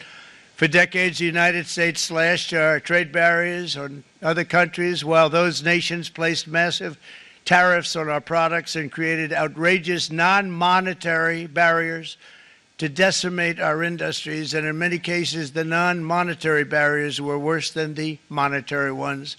They manipulated their currencies, subsidized their exports, stole our intellectual property, imposed exorbitant VAT taxes to disadvantage our products, adopted unfair rules and technical standards, and created filthy pollution havens. They were absolutely filthy, but they always came to us and they said, "We're violating, we should pay for it." It's all detailed in a very big report by the U.S. Trade Representative on foreign trade barriers, and I'll just hold it up for you. It's available, and you don't have to pay too much. As I understand it, you'll pay nothing. It's a lot of work for something, actually, because it's a special book. It's very, frankly, it's very upsetting when you read it, when you see what people have been doing to us for 30 years. This all happened with no response from the United States of America, none whatsoever. But those days are over. let me offer just a few examples of the vicious attacks our workers have faced for so many years. The United States charges other countries only a 2.4 tariff on motorcycles. Meanwhile, Thailand and others are charging much higher prices, like 60%. India charges 70%. Vietnam charges 75%, and others are even higher than that. Likewise, until today, the United States has for decades charged a 2.5 tariff. Think of that, 2.5% on foreign-made automobiles. The European Union charges... We have 100% tariff on Chinese electric vehicles right now. I don't even know what he's talking about here. Like we don't have blanket we have adjustable tariffs on all. But again, what he's not going to do here is explain to you how you're being hurt by this. And for the Republicans here, just tell me when he tells you how you're being hurt. He's just saying numbers, but how is this hurting us? Is us more than 10% tariffs, and they have 20% VATs, much, much higher. India charges 70%, and perhaps worst of all are the non-monetary restrictions imposed by South Korea, Japan, and very many other nations. As a result of these colossal trade barriers, 81% of the cars in South Korea are made in South Korea. 94% of the cars in Japan are made in Japan. Toyota sells 1 million foreign-made automobiles into the United States, and General Motors sells almost none. Yeah, because they're shitty. The reason I don't buy American cars is because they're shitty. The reason that like I've owned a lot of cars in my life outside of I had a Ford Explorer. I don't think I've owned an American car. I've had a lot of Hyundais in my life, and I've never had to fix one of them. Not one. It's because they're shitty, dude. Like, now he's like, in America now, you're going to be forced to buy shitty cars, and all these great cars you were getting from Japan and from South Korea, you can't get those anymore. Enjoy your Ford Taurus. Ford sells very little. None of our companies are allowed to go into other countries. And I say that, friend and foe. And in many cases, the friend is worse than the foe in terms of trade. But such horrendous imbalances have devastated our industrial base and put our national security at risk. I don't blame these other countries at all for this calamity. I blame former presidents and past leaders who weren't doing their job. They let it happen, and they let it happen to an extent that nobody can even believe. That's why, effective at midnight, we will impose a 25% tariff on all foreign-made automobiles.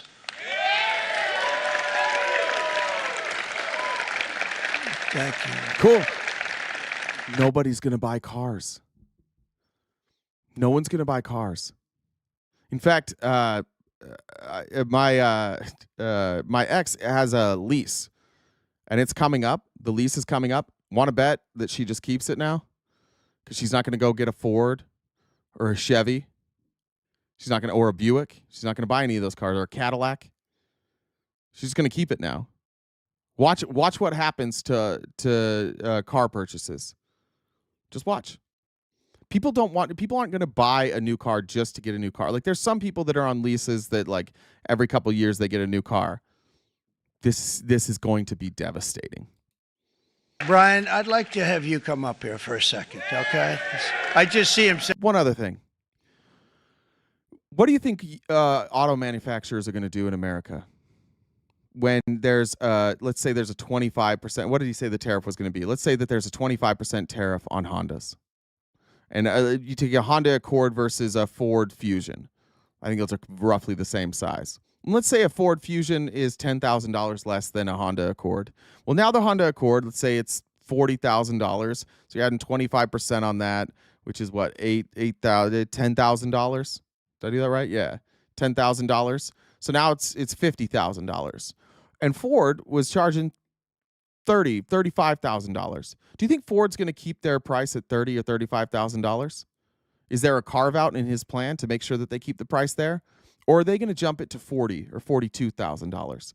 Because now there's all this other market. Because it's still cheaper to buy a Ford than it is to buy a Honda because of the tariffs. What do you think they're going to do? They're going to increase the price of their cars. Prices will go up.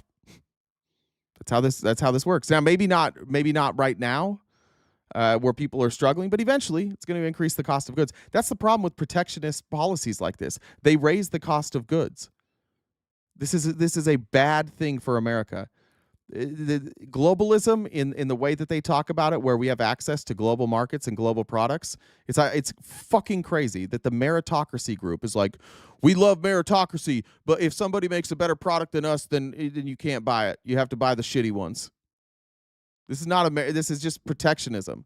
This is xenophobia, and it leaks into their economics. And so they have xenophobic economics because they just think, and again, Donald Trump, who has said repeatedly, I'm a big fan of genetics. Donald Trump just thinks white people are better. That's the truth. And he said it over and over again. And so he believes that because we're white and we're America, we're going to make better products. And the only reason we're not making better products right now is because these guys are all fucking us. And that's just not true.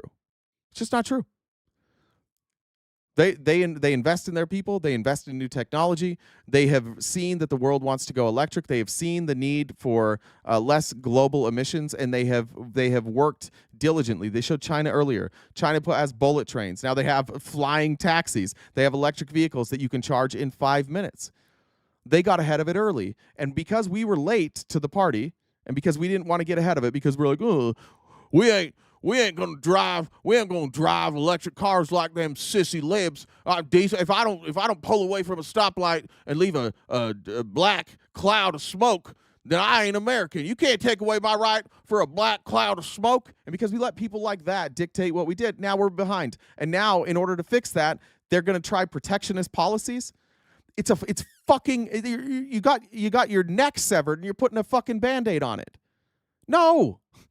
No, you got to fundamentally change everything. This fixes nothing. It will plummet our stock market. It's going to make our cost of goods go up, and it's going to make our selection worse. Why? Xenophobia.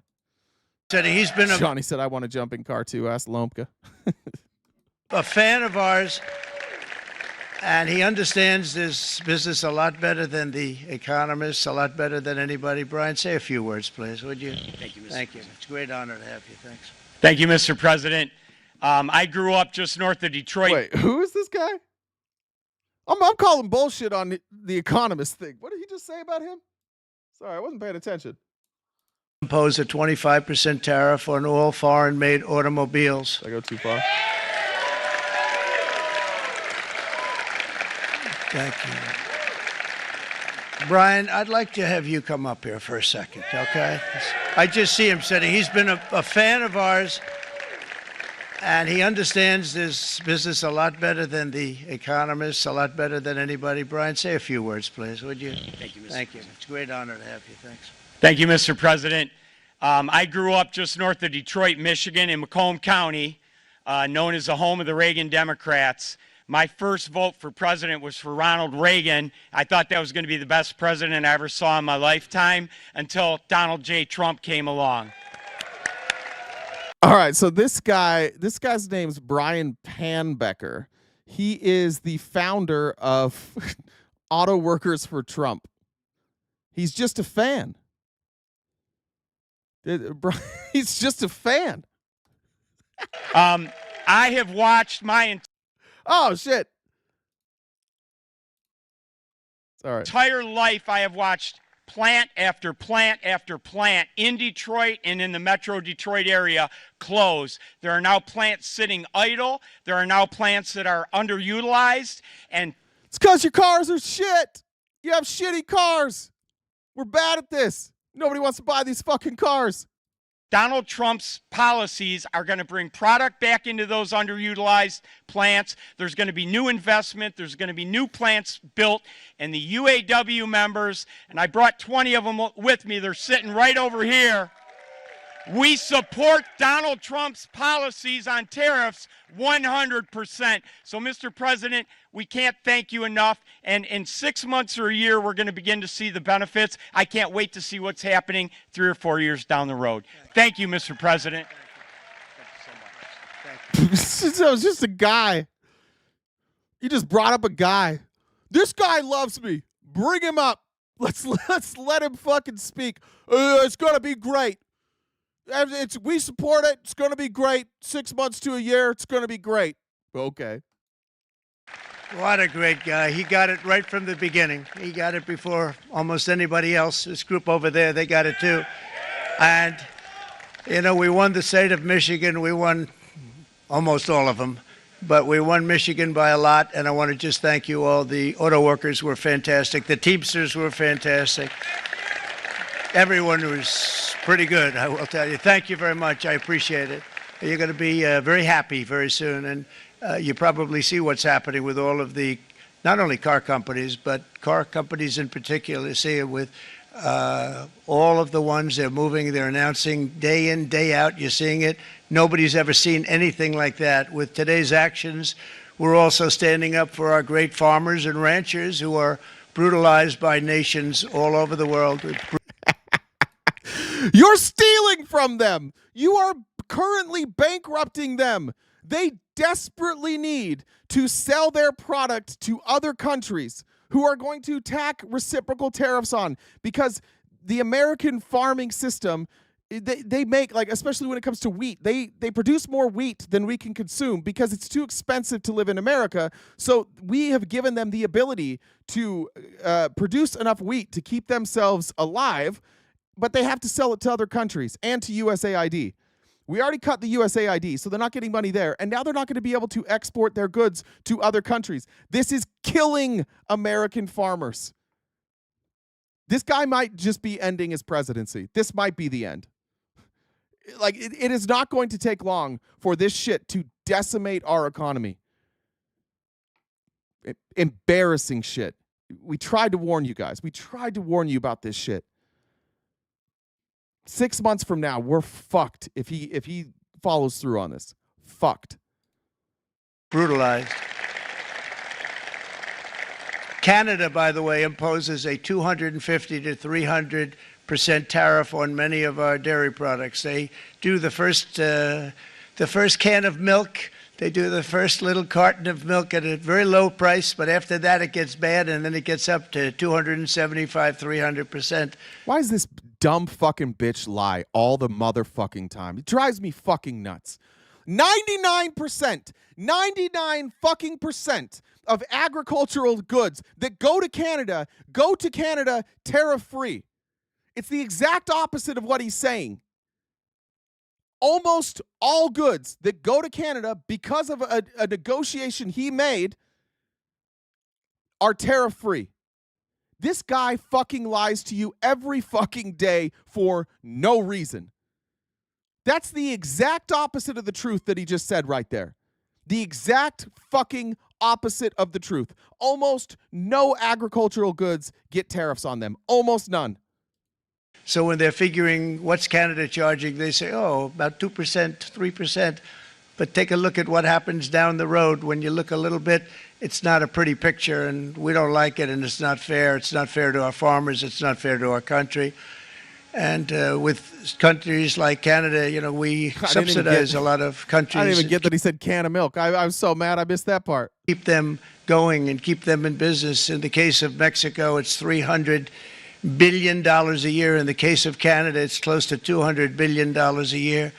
And I say, why are we doing this? Why are we doing this? I mean, at what point do we say you got to work for yourselves, and you got to? This is why we have the big deficits. This is why we have that amount of debt that's been placed on our heads over. No, it's not. No, it's not. No, it's fucking not.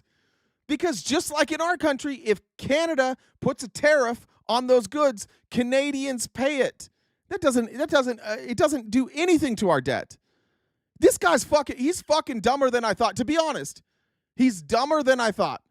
He doesn't understand any of this. He's shooting from the hip, and there's nobody with the balls around him to be like, bro, this is fucking dumb. In order for him to sell his position, he's lying about everything.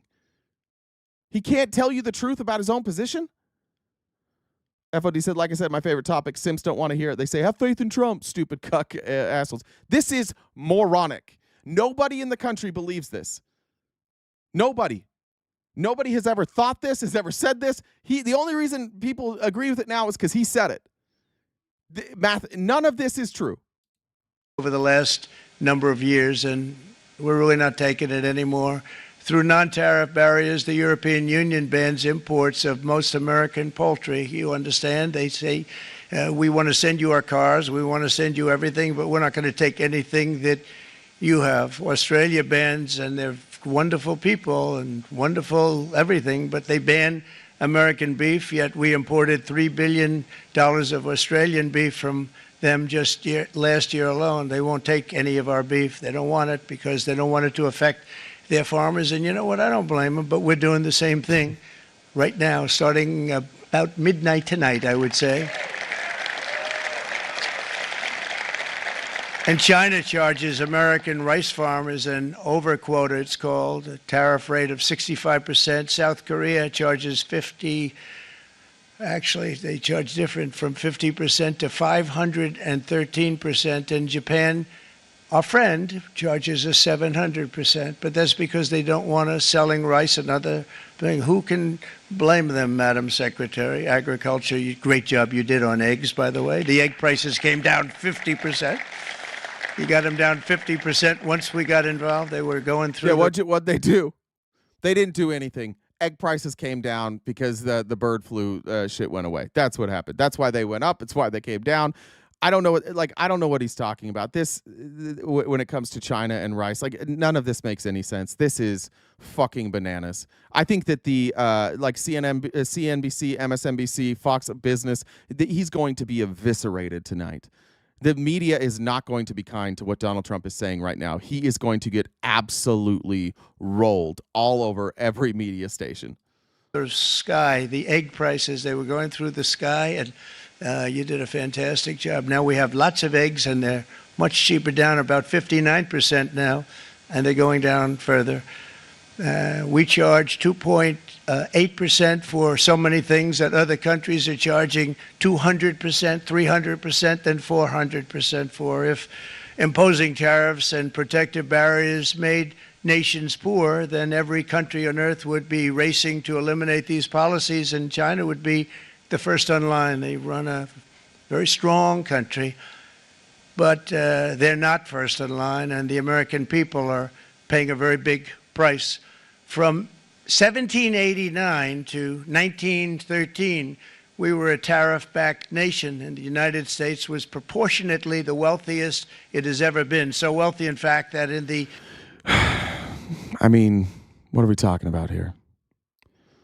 The wealth was consolidated into a few people's hands, and when the people of America revolted against tariffs, it's because tariffs cost everybody money, and it disproportionately didn't affect rich people. And so you saw wealth inequality skyrocket. And the reason that he says this, and the reason he wants this type of system, is he views himself as he is in that 1% of the people who tariffs will only benefit. And he never looks through the lens of the American public. We've already revolted against this. We've already done this. We already saw the impact of tariffs on this country, and we didn't. And nobody's tried to do it again. Nobody's even floated this idea ever again because it was such a fucking disaster. But he and his rich friends are like, "What if we just had all the money? Let's do tariffs. Then we don't pay income taxes. We'll just have all the money." 1880s, they established a commission to decide what they were going to do with the vast sums of money they were collecting. We were collecting so much money so fast, we didn't know what to do with it. Isn't that a nice problem to have? What do you think, Marco? Good problem? Marco would love that problem. But we don't have that problem anymore, but we're not going to have it very much longer, I will tell you. But they collect. At no point in your rambling, incoherent response were you even close to anything that could be considered a rational thought. Everyone in this room is now dumber for having listened to it. I award you no points, and may God have mercy on your soul. Mankind. That was for Jumar. They established the income tax so that citizens, rather than foreign countries, would start paying the money necessary to. We got 30 minutes left. Look, I'm done with Trump on this one. We're good on that one. 30 minutes left. We're nowhere near on the gift goal. Again, if you guys can't help, I understand times are tough for everybody, and so we're not going to harp on that. But if you do have the ability to contribute to our daily gift goal, that would be greatly appreciated. We'll get back to the outline though now. What an idiot. What an absolute idiot. I just wanted to play one more clip. This is from Sam Cedar. Remember, we were talking about Social Security. This is just a clip from his Jubilee debate as a reminder that Republicans just don't know what Social Security is, how it's funded, or how it's being torn apart. And that's why they argue for it to be taken away and dismantled, because they've been lied to since Ronald Reagan about what it is. And watch Sam dismantle this and become a meme at the same time. Social Security should go away. That's my question to you. Because Social Security keeps 2/3 of our elderly out of poverty. And not only does it keep our elderly out of poverty, it's essentially a social insurance program that protects you if at the end of your life you don't have enough money to survive. For right now, do you know that it's also the albatross around our generation's neck? No, it isn't. Okay, so let me just explain this. Well, you're going to go back to lecturing me about Social Security. Well, that's what we're talking about. Social Security is one of the top 3 funded. Social Security is almost the biggest thing that our government does. Exactly, and we are more than $30 trillion in debt. Well, first of all, Social Security cannot contribute legally. There would be no more money coming in.